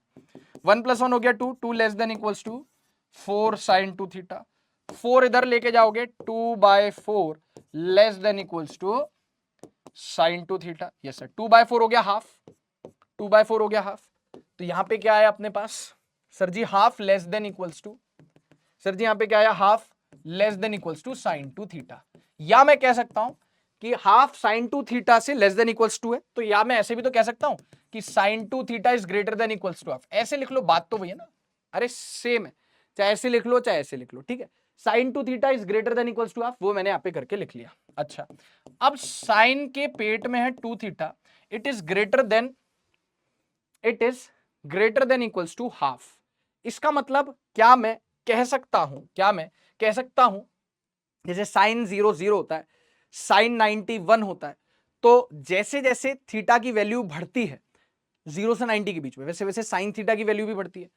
तो यहां पे 2 थीटा दिखा रहा है मुझे, तो ये जो 2 थीटा होगा, जैसे साइन 30 डिग्री में पुट करूंगा, इसके पेट में 30 डिग्री जाएगा, तो साइन 30 हाफ होता है, तो 30 डिग्री से ज्यादा जब पेट में जाएगा इसके, अरे साइन के पेट में 30 डिग्री जाएगा तो साइन 30 हाफ आएगा, 30 से थोड़ा भी ज्यादा जाएगा तो वैल्यू हाफ से बढ़ जाएगी। तो यहां पे मैं लिख सकता हूं क्या कि 2 थीटा इज ग्रेटर देन, क्योंकि हाफ कब आता है 30 पर, तो 2 थीटा ग्रेटर देन 30, तो थीटा कितना हो गया greater than equals to 30 degree by 2 यानी 15 डिग्री। हेंस प्रूव्ड, ये भी प्रूव कर दिया कि जो थीटा का वैल्यू होगा ना बच्चों, वो या तो 15 डिग्री के बराबर होगा या बड़ा होगा, छोटा नहीं हो सकता। क्यों? अगर थीटा का वैल्यू 15 से छोटा हो गया तो ये कंडीशन फुलफिल नहीं होगी, और ये कंडीशन फुलफिल नहीं होगी तो फिजिक्स धरी की धरी रह जाएगी सारी, और ऐसा हो नहीं सकता। तो अगर ए की वैल्यू 1 या उससे छोटी है, जो कि होनी ही चाहिए, तो थीटा की वैल्यू 15 या उससे बड़ी होनी ही चाहिए, छोटी नहीं हो सकती है। इसको देख लीजिए फटाफट से बेटा, क्लियर है क्या? यस सर क्लियर है। देखो यहां से आप पूरा सॉल्यूशन देखो इत्मीनान से, यहां से सॉल्यूशन शुरू है, यहां से क्या लर्निंग लेनी है, ये वाली लर्निंग लेनी है, ठीक है। ये दिख रहा है कि टक्कर हो रही है, ये दोनों के टेंजेंट है कॉमन टेंजेंट, ये दोनों के नॉर्मल है कॉमन नॉर्मल। टकराने से पहले प्रोजेक्टाइल की वेलोसिटी हॉरिजॉन्टल डायरेक्शन में कितनी थी u cos थीटा, तो टकराने के बाद कितनी हो जाएगी u cos थीटा, ठीक है। ये देख लो, यहां पे हमने e की वैल्यू निकाल ली, प्रूव कर ली, यहां पे हमने थीटा प्रूव कर दिया कि 15 डिग्री से छोटा नहीं हो सकता। चलो आगे चलते हैं। जैसा मैंने कि कहा था कि मैं वापस से एक सवाल ऐसा करवाऊंगा जिसमें हम कोलिजन और प्रोजेक्टाइल मोशन का कोलैब देखेंगे। तो ये बहुत ही नायाब सा, बहुत ही बेहतरीन सा सवाल है हमारे पास, पढ़ते हैं क्या बोला जा रहा है। अब बॉल स्ट्राइक्स द वॉल, देखो यार पहले तो यहाँ पे आपको एक वॉल दिख रही है, ये जमीन दिख रही है, इस पॉइंट को O बोला है, एक बॉल टकरा रही है A पॉइंट पर 30 मीटर पर सेकंड से आ रही है, और ये एंगल हॉरिजॉन्टल से 45 डिग्री, फिर वो टकराती है, बाउंस करके इधर B पे जाती है, फिर वापस बाउंस करती है जमीन से ऊपर, ठीक है। क्या कह रहा है, a ball strikes the wall at a point A even, यहां पे जो कोलिजन हो रही है उस पे कोफिशिएंट ऑफ रेस्टिट्यूशन 0.5 लेना है, and then hits the ground at B, जहां पे ग्राउंड पे कोलिजन होगी वहां पे कोफिशिएंट ऑफ रेस्टिट्यूशन 0.3 लेना है। Find the distance x from the point O, distance x from the point O, where should a fielder be to catch the ball at a height of 1.2 metre from the ground. तो देखो क्या बोला जा रहा है कि x की value बताओ, O पॉइंट से इस दीवार से कितनी दूरी पर 1.2 मीटर हाइट का एक प्लेयर खड़ा रहे जिसके सीधे हाथ में कैच हो जाए ये बॉल, ऐसा कितने डिस्टेंस पर वो खड़ा रहे, ठीक है, ये बोला जा रहा है। Okay sir, here is the coefficient of restitution, पता है g की वैल्यू कितनी ले ली, 10 ले लेनी है, ठीक है। तो यार एक काम करते हैं, अपन इस डायग्राम को कॉपी कर लेते हैं और नेक्स्ट स्लाइड पे यूज करते हैं, देखना। तो हमने, है ना, अब क्या करना है, यहां से सॉल्यूशन इसका स्टार्ट करते हैं, और यहाँ पे एक फ्रेश हमने डायग्राम ले लिया। अब हम सबसे पहले तो एक काम करते हैं कि यार यहाँ पे जब पहली टक्कर हो रही है तो 30 के दो कंपोनेंट ले लेते हैं, एक इस तरीके से और एक इस तरीके से, चलेगा? Yes sir. तो ये कितना हो गया दोनों, क्योंकि 45 cos 45 sin 45 दोनों की वैल्यू 1/√2 होती है, क्योंकि 30 cos 45 जो कि आएगा 15√2 मीटर पर सेकेंड, और 30 साइन 45 है ना, 30 साइन 45 वो भी कितना आएगा 15√2 मीटर पर सेकंड। लेकिन जैसा कि हमें पता है कि जब टक्कर होगी ना बेटा, जब टक्कर होगी ना बेटा, तो ये जो डायरेक्शन होगा, ये डायरेक्शन, ये कैसे काम करेगा बेटा, कॉमन नॉर्मल की तरह काम करेगा। हाँ जी सर। और ये जो डायरेक्शन है ये कॉमन टेंजेंट की तरह काम करेगा। तो इसका मतलब टक्कर के पहले और टक्कर के बाद ये कॉमन टेंजेंट वाला जो वेलोसिटी का कंपोनेंट है ये चेंज नहीं होगा। ये कितना रहेगा 15√2 का 15√2 ही रहेगा, है ना। 15√2 का कितना रहेगा बच्चों, 15√2 ही रहेगा, चेंज कोई नहीं होगा। 15√2 था पहले भी और अभी भी टक्कर के बाद, क्योंकि ये कॉमन टेंजेंट है, 15√2 मीटर पर सेकंड ही रहने वाला है। और टक्कर के जस्ट बाद ये देखो, ये कॉमन नॉर्मल है, ये चेंज हो जाएगा, कितना टाइम्स हो जाएगा, ई टाइम्स हो जाएगा। कितना टाइम हो जाएगा टक्कर के बाद, देखो टक्कर से पहले कितना है, 15√2, टक्कर के बाद कितना हो जाएगा मालूम है, एक सेकेंड, टक्कर से पहले ये है 15√2 और टक्कर के बाद कितना हो जाएगा, ई टाइम्स 15√2, जो कि बनेगा आपका, ई का वैल्यू कितना है यहाँ पे, सबसे पहले टक्कर के लिए 0.5 है, तो ये हो गया e इंटू 15√2, ई की वैल्यू 0.5 है तो हो जाएगा 7.5√2 मीटर पर सेकेंड। तो सबसे पहली टक्कर के बाद की पहेली हमने सुलझा ली है। ये 15√2, ये 15√2, ये टेंजेंशियल कॉमन टेंजेंट वाला कंपोनेंट बदलेगा नहीं, 15√2 का 15√2 ही रहेगा। ये कॉमन नॉर्मल वाला जो वेलोसिटी का कंपोनेंट है 15√2 वो ई टाइम्स हो जाएगा और कितना बन जाएगा 7.5√2 मीटर पर सेकेंड। ये डिस्टेंस विस्टेंस सब निकालने के लिए पहले आपको ये डिस्टेंस निकालनी पड़ेगी। पहले आप ये डिस्टेंस निकालोगे, फिर ये निकालोगे, फिर इनको ऐड करके एक्स निकालोगे। ये डिस्टेंस बाद में आएगी। पहले हम देखते हैं कि इसको यहां से यहां तक पहुंचने में समय कितना लग रहा है, इसको यहां से यहां तक पहुंचने में टाइम कितना लग रहा है। तो मान लीजिए कि जो टक्कर हो रही है वो हो रही है टाइम 0 सेकेंड्स पर। कब टक्कर हो रही है, पहली टक्कर, यहाँ पे ए पॉइंट पर पहली टक्कर 0 सेकेंड्स पर हो रही है, तो कितनी देर में ये नीचे पहुंच जाएगा। तो हमने कहा हम इक्वेशन लगाएंगे, कहां से कहां तक के लिए इक्वेशन लगाएंगे, s equals to UT plus half AT square, और कौन से डायरेक्शन में लगाएंगे बच्चों, सर y डायरेक्शन में लगाएंगे। कौन से डायरेक्शन में लगाएंगे, y डायरेक्शन।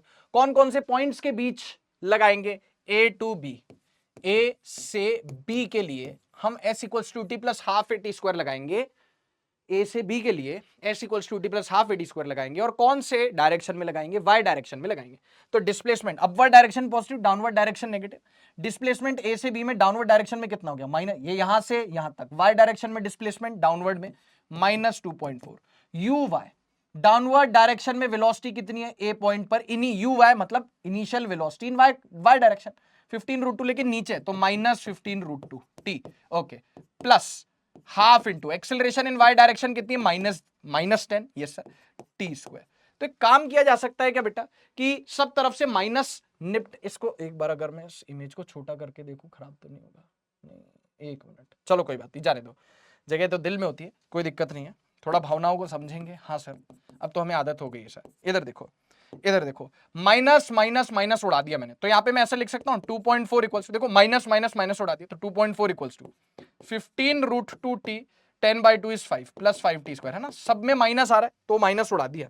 और यहाँ पे हमारे पास एक इक्वेशन आई है बेटा, ये इक्वेशन कितनी आई है, सुनना बहुत ध्यान से सर जी, इक्वेशन हमारे पास आई है 5t स्क्वायर प्लस 50, ये है ना, एक सेकेंड, यहाँ पे 15√2t है माइनस 2.4 इक्वल्स टू 0।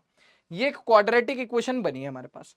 इसको सॉल्व करने पर, अभी हम बहुत ज्यादा कैलकुलेशन पे ध्यान नहीं देंगे, हम ध्यान देंगे कंसेप्ट पर, क्योंकि कैलकुलेशन इस तरीके की ज्यादातर चांसेस हैं पेपर में आने के कि एकदम मक्खन सॉल्व हो जाए। अभी मुद्दा है कि कंसेप्ट, है ना, क्योंकि देखो ना, ये भी तो पूरी कैलकुलेशन ही है, बस थोड़ा सा समय बचाने के लिए मैं डायरेक्ट यहां पे लिख देता हूं, सॉल्विंग टी की वैल्यू आएगी 0.11 सेकंड, कितनी आएगी 0.11 सेकंड आ गया टाइम, मतलब यहां से यहां आ जाएगी गेंद कितनी देर में, पॉइंट, इस क्वाड्रेटिक इक्वेशन को सॉल्व करने पर।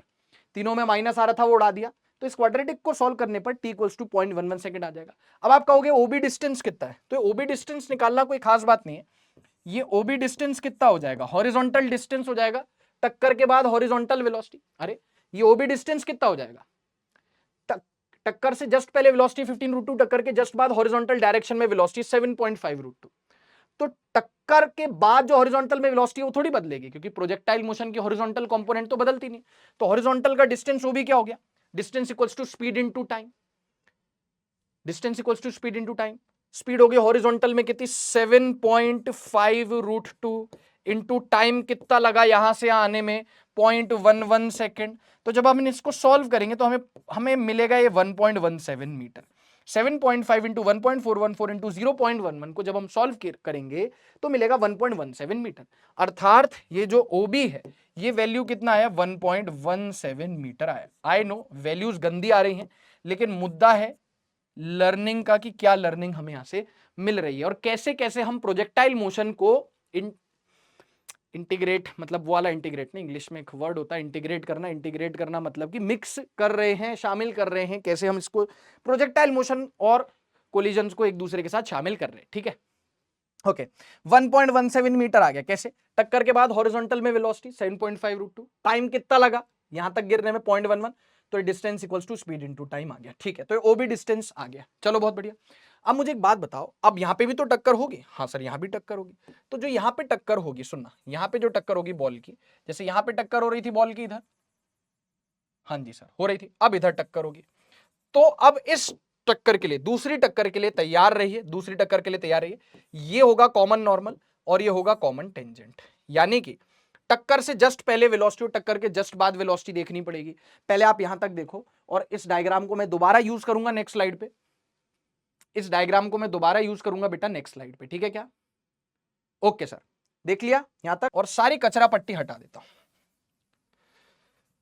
और हम अब तैयारी करते हैं दूसरी टक्कर की, जो कि कहां हो रही है, बी पर। पहली टक्कर तो हो चुकी है। ओके बॉस, ठीक है सर, बहुत बढ़िया। तो अभी ये सब हटाऊं क्या? हाँ सर ये हटा लो, क्योंकि है ना, ये सब हटा लो, आप ये सब हटा लो, बहुत ध्यान से सुनना। ये भी हटा लो, ये भी हटा लो, ये भी हटा लो, है ना। अब सुनना, देखना, ये भी हटा लो। जो पहली टक्कर हुई थी उसके बाद की वेलोसिटी, जो पहली टक्कर हुई थी कहां पे, बहुत ध्यान से सुनना।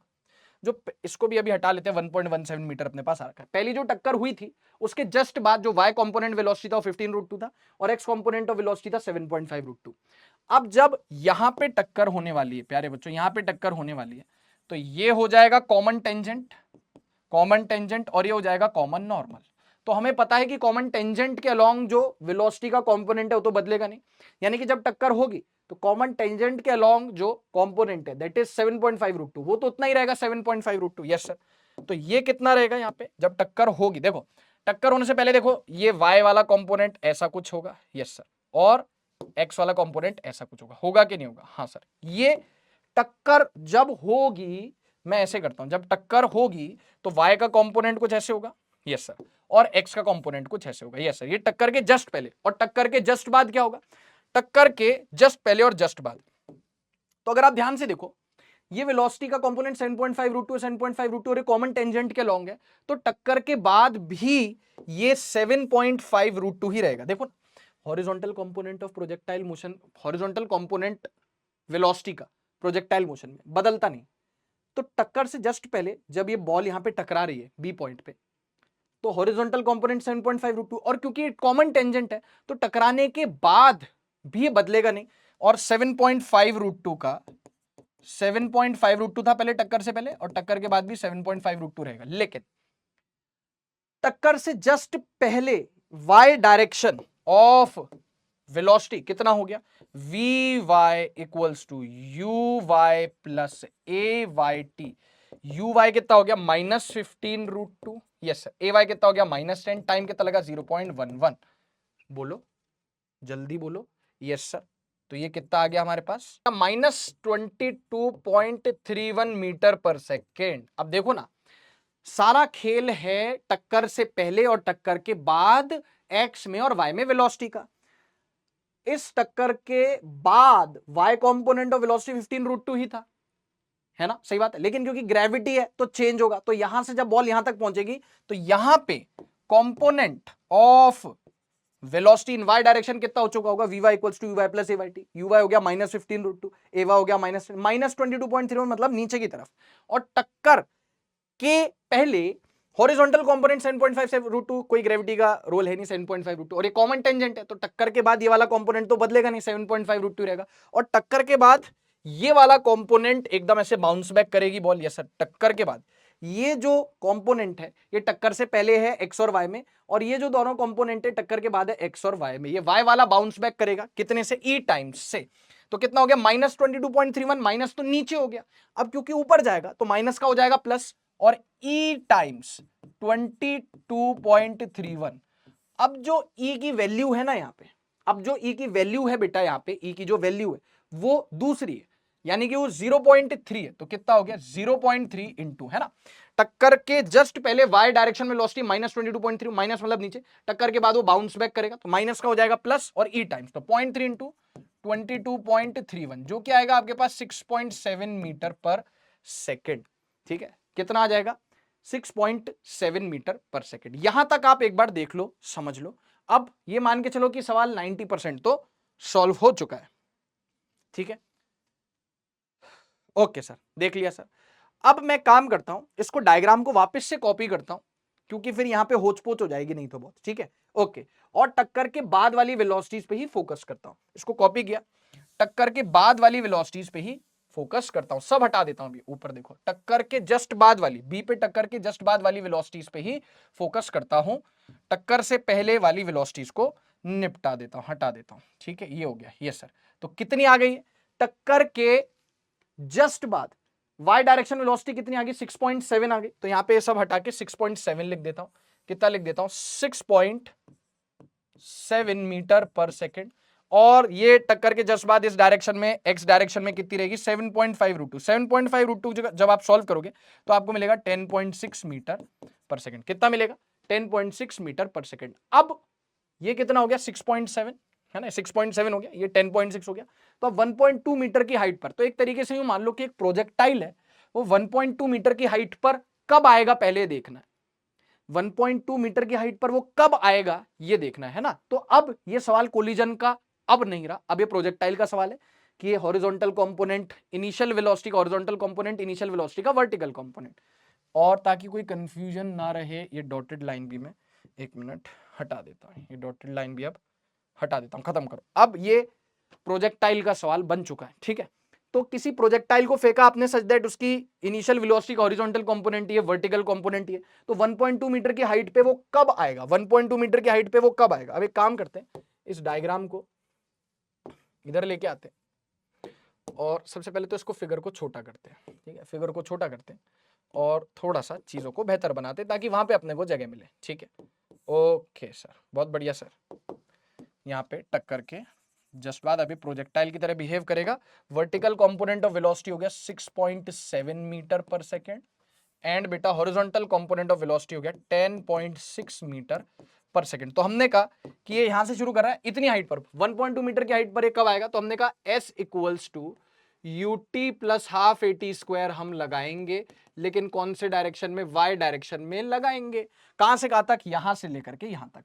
तो ये 1.2 मीटर का डिस्प्लेसमेंट यहां से यहां तक पहुंच गया, तो 1.2 मीटर का डिस्प्लेसमेंट ऊपर की तरफ यानी प्लस, uy कितना हो गया 6.70 प्लस हाफ, ay कितना हो गया -10 इंटू टी स्क्वायर।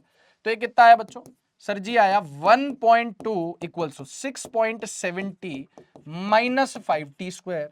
अगर हम इसको इधर लेके आए तो 5t square minus 6.70 plus 1.2 equals to 0।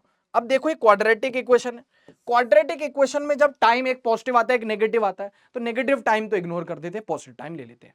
लेकिन मेरे प्यारे बच्चों जब हम इसको सॉल्व करेंगे तो हमारे पास यहाँ पे दो पॉजिटिव टाइम आएंगे, 0.213 सेकेंड और दूसरा आएगा 1.27 सेकेंड। दो टाइम आएंगे और दोनों पॉजिटिव है, तो दोनों लेने पड़ेंगे। क्यों, क्योंकि हमें पता है कि प्रोजेक्टाइल मोशन के दौरान एक ही हाइट को वो दो बार कवर करता है, एक बार जैसे ऊपर जाते वक्त और एक बार नीचे आते वक्त।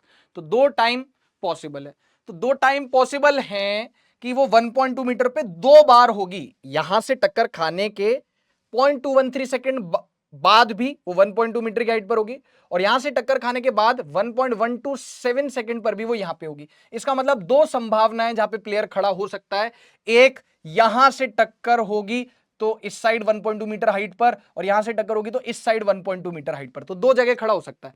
तो मेरे पास दो डिस्टेंसेस आएंगे, इसको मैंने बोल दिया लेट सपोज x1 बोल दिया, इसको मैंने बोल दिया x1 जो कि मैं ऑलरेडी निकाल चुका हूं, और इसको मैंने बोल दिया x2 बोल दिया, लेकिन ये x2 की ना दो वैल्यूज आने वाली। ठीक है, इसको क्या बोल दिया बेटा मैंने, इसको x2 बोल दिया। x2 की दो वैल्यूज कैसे आएंगी, क्योंकि बेटा x2 क्या है, x में वो दूरी जब बॉल की हाइट ग्राउंड से 1.2 मीटर है, वो तो दो बार आ रही है, तो x2 की भी दो वैल्यूज पॉसिबल है, इसका मतलब प्लेयर एक यहां पे भी खड़ा हो सकता है, यहां पे भी खड़ा हो सकता है।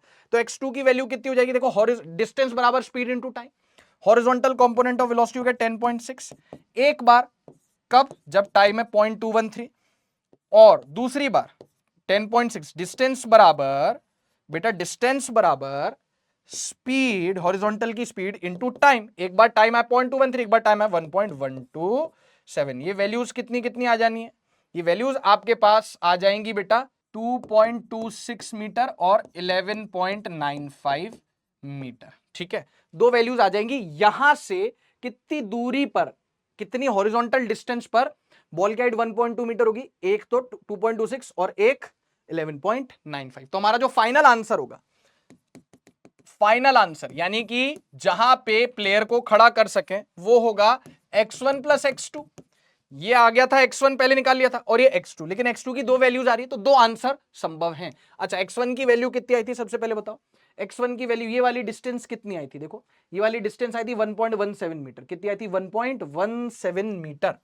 तो 1.17 मीटर प्लस x2 की एक वैल्यू जो संभव है वो है 2.26 मीटर, तो प्लस 2.26 मीटर, या फिर x1 की तो वही वैल्यू 1.17 मीटर है ना, प्लस x2 की एक और वैल्यू संभव है और वो है 11.95 metre, 11.95 metre.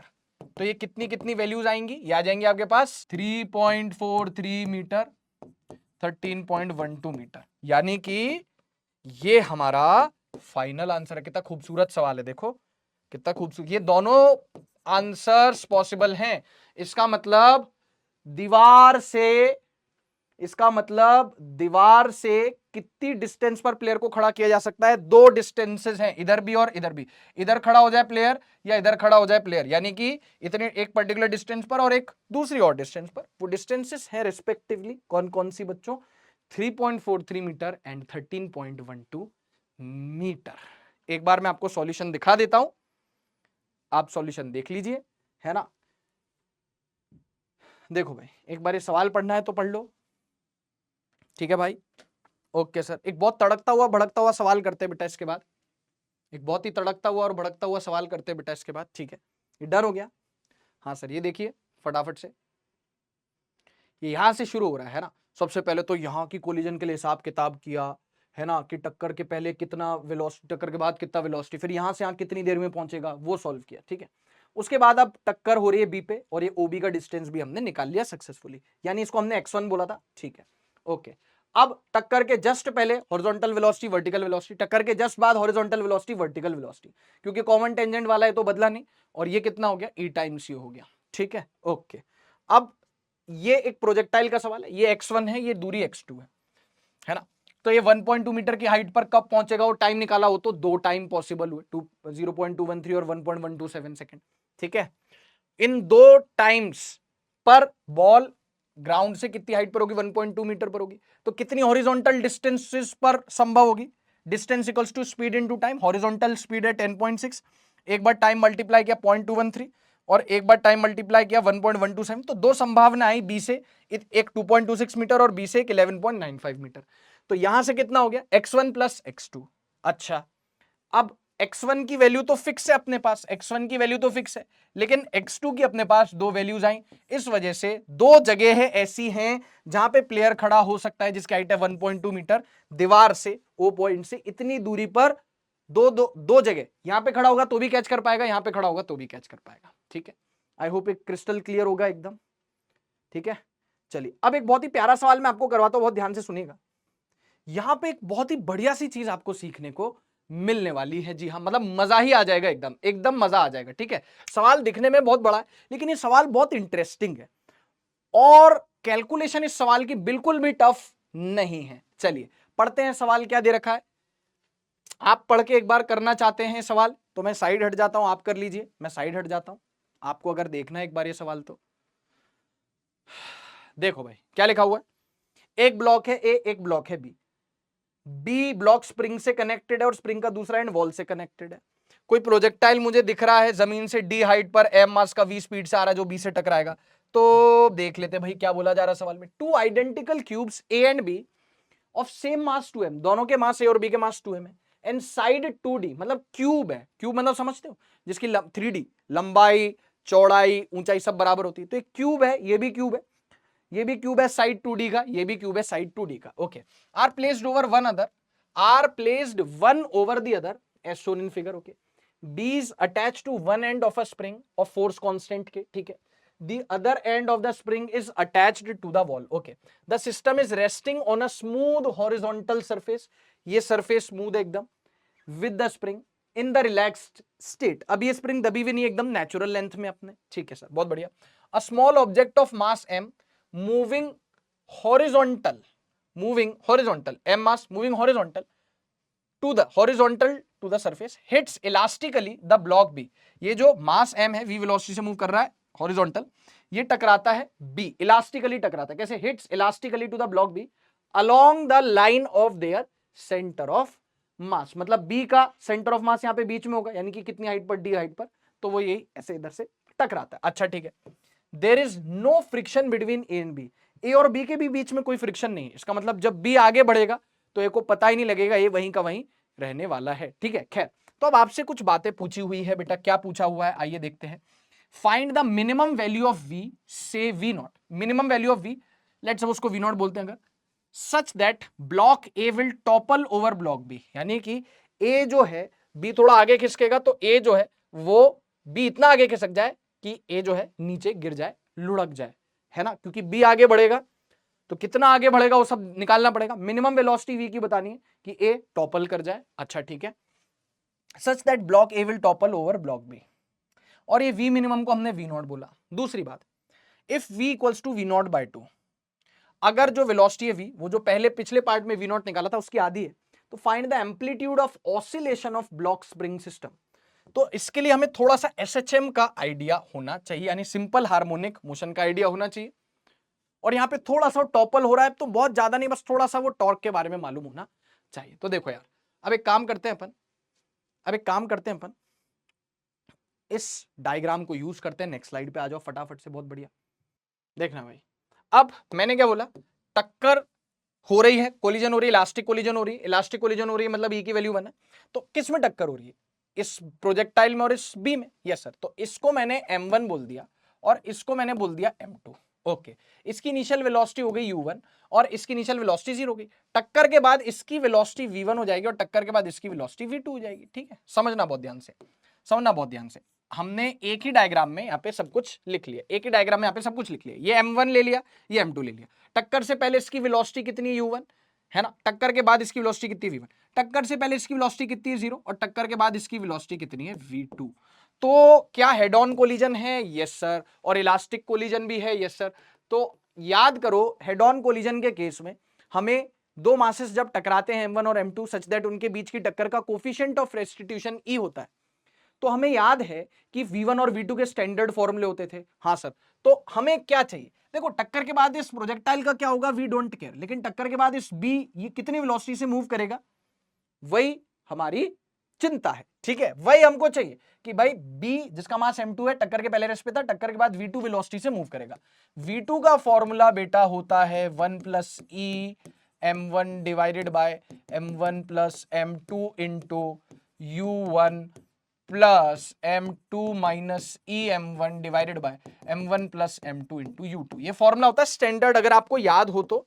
Head on collision में दो स्टैंडर्ड फॉर्मूले होते हैं v1 और v2 के, तो हमने इसको m1 बोला, इसको m2 बोला, प्रोजेक्टाइल का वेलोसिटी टक्कर के बाद v1 होगा उससे मुझे मतलब नहीं, इस ब्लॉक का वेलोसिटी टक्कर के पहले 0 था, टक्कर के बाद v2 है, वो मुझे चाहिए, यही फॉर्मूला होता है इस तरीके से, ठीक है। अच्छा, अब यहाँ पे खास बात क्या है बेटा, हेयर, यहाँ पे मैं लिख देता हूं चीजों को, हेयर m1 कितना है बच्चों, m1 m है, और m2 कितना है, इसका मास 2m है, मेरे ख्याल से 2m दे रखा है, यस 2m, बहुत बढ़िया 2m, E की वैल्यू अपने को पता है 1 है, यस सर, u1 की वैल्यू कितनी है, u1 की वैल्यू v है, टक्कर से पहले इसकी वेलोसिटी v है और टक्कर से पहले इसकी वेलोसिटी 0 है, तो u2 की वैल्यू 0 हो गई, ठीक है, और बाकी टक्कर के बाद इसकी वेलोसिटी v1, टक्कर के बाद इसकी वेलोसिटी v2, सारी वैल्यूज पुट करते हो, तो देखो यार यहाँ पे u2 तो 0 है, तो ये वाला टर्म तो पूरा शहीद हो जाएगा, बिकॉज हेयर u2 की वैल्यू कितनी है, इस सवाल में u2 की वैल्यू 0 है, तो u2 0 पुट करोगे पूरा 0 अंडा हो जाएगा, यस और नो, यस सर, तो कितना आया आपके पास V2 कितना आया 1 प्लस ई की वैल्यू 1 इंटू M1 की value M divided by M1 की वैल्यू M, M2 की वैल्यू 2M इंटू U1 की वैल्यू कितनी आई अपने पास V। तो बेटा V2 की वैल्यू कितनी आई 1 plus 1 2M divided by 3M into V, M से M शहीद हो गया 2V/3। V2 की वैल्यू कितनी आ गई 2V/3। इसका मतलब टक्कर के बाद ये ब्लॉक चलेगा कितनी स्पीड से 2V/3 स्पीड से। जल्दी बोलो। हाँ सही बात है। अब हम ये देखते हैं कि ये तो पहले रेस्ट पे था, टक्कर से इसको इंपल्स मिला जिस वजह से इसके पास कुछ वेलोसिटी आई, तो ये स्प्रिंग को कितना दबाएगा, इस वेलोसिटी की सहायता से 2v, ये जो इसकी वेलोसिटी आ रही है V2 टक्कर के बाद 2V/3, इसकी सहायता से स्प्रिंग को कितना दबाएगा। तो वो देखने के लिए हम क्या बोलेंगे, हम नेक्स्ट स्लाइड पे चलते हैं, यहां तक आप देख लीजिए पहले। ठीक, देखो now block B will compress the spring. Let suppose x amount से कंप्रेस करता है, तो कितना मैक्सिमम उसको कंप्रेस कर पाएगा, कितना वो मैक्सिमम उसको कंप्रेस कर पाएगा मेरे प्यारे बच्चों। सर मान लीजिए हमने कहा कि भाई इसके टकराने के जस्ट बाद इसके पास kinetic energy, spring potential energy तो है नहीं, स्प्रिंग तो रिलैक्स स्टेट में, लेकिन धीरे धीरे जब इसको कंप्रेस करेगा तो इसकी kinetic energy spring potential energy में कन्वर्ट होती जाएगी। तो कितना इसको मैक्सिमम कंप्रेस कर पाएगा, उसके लिए तो हम एनर्जी कंजर्वेशन यूज करेंगे और बोलेंगे कि काइनेटिक एनर्जी किस में कन्वर्ट हो जाएगी, स्प्रिंग पोटेंशियल एनर्जी में। हाँ, इसके पास अभी टक्कर के जस्ट बाद क्या काइनेटिक एनर्जी है, इन सिस्टम के पास स्प्रिंग पोटेंशियल एनर्जी तो है नहीं क्योंकि रिलैक्स्ड है, और जब वो मैक्सिमम कंप्रेस कर देगा तो ये ब्लॉक इंस्टेंटेनियस रेस्ट पर आएगा और स्प्रिंग के पास आ जाएगी स्प्रिंग पोटेंशियल एनर्जी। तो by the help of energy conservation हम बोल सकते हैं कि ब्लॉक बी की सारी काइनेटिक एनर्जी स्प्रिंग की पोटेंशियल एनर्जी में कन्वर्ट हो गई, यानी हाफ इनटू ब्लॉक का मास 2m और ब्लॉक की वेलोसिटी कितनी होगी टक्कर के जस्ट बाद 2v/3 उसका whole square equals to spring का potential energy half K X square. तो कितनी मैक्सिमम वो कंप्रेस होगी, लेट्स सपोज एक्स अमाउंट से कंप्रेस होती है। तो बेटा यहां पे हमने हाफ से हाफ क्या कर दिया, शहीद कर दिया। कितना आ गया हमारे पास 2 जा, देखो 2m यहां पे है, yes sir 2m into 2v/3 का होल स्क्वायर है तो हो गया 4v²/9 इक्वल्स टू, और k नीचे आ गया बेटा, है ना, क्या आ गया देखो k नीचे आ गया, k क्या आ गया बेटा नीचे आ गया इक्वल्स टू x²। ठीक है, अब जब आप इसको अंडर रूट लोगे तो कितना आ जाएगा x equals to under root of 2 4 जा 8 mv²/9k, है ना, यानी x का वैल्यू कितना आ गया, बहुत ध्यान से सुनना, v² बाहर निकाल लो, v under root of 8m/9k। बहुत ही बढ़िया, बहुत ही शानदार, बहुत ही बढ़िया, x की वैल्यू आ गई। अब आप कहोगे कि हमें मिनिमम वेलोसिटी निकालनी थी, v मिनिमम निकालनी थी जिसके लिए ब्लॉक टॉपल कर जाए। अब ब्लॉक टॉपल कैसे करेगा, पहले तो यहां तक देख लिया। अब ब्लॉक टॉपल ऐसे करेगा, मैं आपको बताता हूं, ऊपर वाला जो ब्लॉक ए है उसको तो कोई होश ही नहीं, उसको तो कोई होश ही नहीं, ऊपर पहले ऐसे थे, है ना, ये देखना पहले ऐसे थे, यस सर, यहां पे स्प्रिंग लगी हुई थी इस प्रकार से, यस सर, ठीक है, ये ए और बी के बीच में तो कोई फ्रिक्शन नहीं है, ए और बी के बीच में क्या कोई फ्रिक्शन है, नहीं, कोई फ्रिक्शन नहीं, तो ए तो एज इट इज वहीं का वहीं रहेगा, और हम चाहते हैं कि ए इसके ऊपर टॉपल कर जाए, तो ए का सेंटर ऑफ मास कहां होगा, ऊपर, यहां पर होगा centre of mass, yes sir. B जब रेस्ट पर था टक्कर से पहले तो उसका सेंटर ऑफ मास भी यहीं पर था, यस सर, तो इन दोनों के सेंटर ऑफ मास एक ही लाइन के अलोंग थी, यस सर। लेकिन अब जब, क्योंकि ये मूव करेगा, बी ब्लॉक, ऊपर वाला ए ब्लॉक है, नीचे वाला बी ब्लॉक है, अब ये नीचे वाला ब्लॉक जब मूव करेगा तो इसको कितना मूव कर जाना चाहिए बच्चों कि ऊपर वाला ब्लॉक टॉपल कर जाए, मैं आपको बताऊं। लेट सपोज, बहुत ध्यान से सुनना, यही तो मजे की बात है, देखो हो क्या रहा है, हो क्या रहा है कि कुछ ऐसा सिनेरियो था, पहले टक्कर से पहले कुछ ऐसा सिनेरियो था, एक मिनट रुक, अभी ठीक करके दे, हाँ, टक्कर से पहले कुछ ऐसा सिनेरियो था, यस सर, ये किसका सेंटर ऑफ मास है, ऊपर वाले ब्लॉक का, ये किसका सेंटर ऑफ मास है, नीचे वाले ब्लॉक का, एक ही लाइन में थे। अब ऊपर वाला ब्लॉक ए है, नीचे वाला ब्लॉक बी है, नीचे वाला ब्लॉक आगे बढ़ गया, ऊपर वाले ब्लॉक को पता ही नहीं चला, कुछ खबर ही नहीं है उसको, तो क्योंकि फ्रिक्शन तो है नहीं, वो तो वहीं का वहीं रहेगा, तो नीचे वाला ब्लॉक कितना आगे खिसक जाए कि ऊपर वाला ब्लॉक जस्ट गिर जाए। तो देखो आप, ये देखो, ये कितना, ये 2d है, तो ये डिस्टेंस कितना है मैं आपको बताऊं, ये डिस्टेंस d है, यस सर, क्योंकि इसकी क्यूब की साइड 2d है, तो ये डिस्टेंस, क्योंकि सेंटर ऑफ मास बीच में होगा, ये डिस्टेंस d है, इस डिस्टेंस d है, तो जस्ट ये कितना आगे बढ़ जाए, ये लेट सपोज इसने स्प्रिंग को, बहुत बढ़िया सवाल है बेटा, इसने स्प्रिंग को कितना कंप्रेस कर दिया, इसने स्प्रिंग को कितना कंप्रेस कर दिया, एक्स अमाउंट से कंप्रेस कर दिया, तो अब ये जो नीचे वाला ब्लॉक है, इसने ये कितना आगे बढ़ गया, एक्स अमाउंट से आगे बढ़ गया, तो उसने स्प्रिंग को कितना कंप्रेस कर दिया, एक्स अमाउंट से। अब ऊपर वाले ब्लॉक का सेंटर ऑफ मास तो इसी लाइन पर है, लेकिन नीचे वाला ब्लॉक आगे बढ़ गया, तो x की वैल्यू अगर d से ज्यादा होगी तो ये ब्लॉक टॉपल कर जाएगा। इसका मतलब टॉपल करवाने के लिए ये जो x की वैल्यू है ये जस्ट d से ज्यादा हो जाए तो अपना काम हो जाएगा। d से छोटा होगा ना ये, तो ये टॉपल नहीं करेगा। क्यों? क्योंकि देखो d से छोटा होगा x का वैल्यू, अगर d से छोटा होगा तो जो सेंटर ऑफ मास है वो नीचे वाले ब्लॉक के इस साइड नहीं आ रहा है, तो ये ग्रेविटी की वजह से नहीं गिरेगा। लेकिन अगर x की वैल्यू जस्ट d हो गई, ये समझो, ये समझने की कोशिश करो, बहुत इंपॉर्टेंट कंसेप्ट है ये, इसमें थोड़ा सा टॉर्क का कंसेप्ट भी लग रहा है। लेकिन अगर x की वैल्यू जस्ट d की वैल्यू के बराबर होगी, x और d दोनों बराबर हो गए, तो जस्ट इसका जो सेंटर ऑफ मास है नीचे वाले ब्लॉक के एज पर आ रहा है, और अब बस ये जस्ट गिरने वाला है, टॉपल होने वाला है। ग्रेविटी का टॉर्क इसको गिरा देगा, जस्ट ग्रेविटी का टॉर्क जस्ट गिरने वाला होगा, जैसे फ्रिक्शन में इंपेंडिंग मोशन होता है। इसका मतलब ये कब टॉपल होगा, कब टॉपल होगा, जस्ट जब x की वैल्यू, देखो अगर x की वैल्यू d से छोटी है तो ये गिरेगा नहीं, लेकिन x की वैल्यू d से थोड़ी सी भी ज्यादा है, ये तब से गिर जाएगा, क्योंकि इसका सेंटर ऑफ मास इस नीचे वाले ब्लॉक के एज के थोड़ा सा इधर बाहर निकला हुआ है, तो ये गिर जाएगा। तो हम बोलेंगे कि कब गिरेगा, जब x की वैल्यू जस्ट d से बड़ी होगी।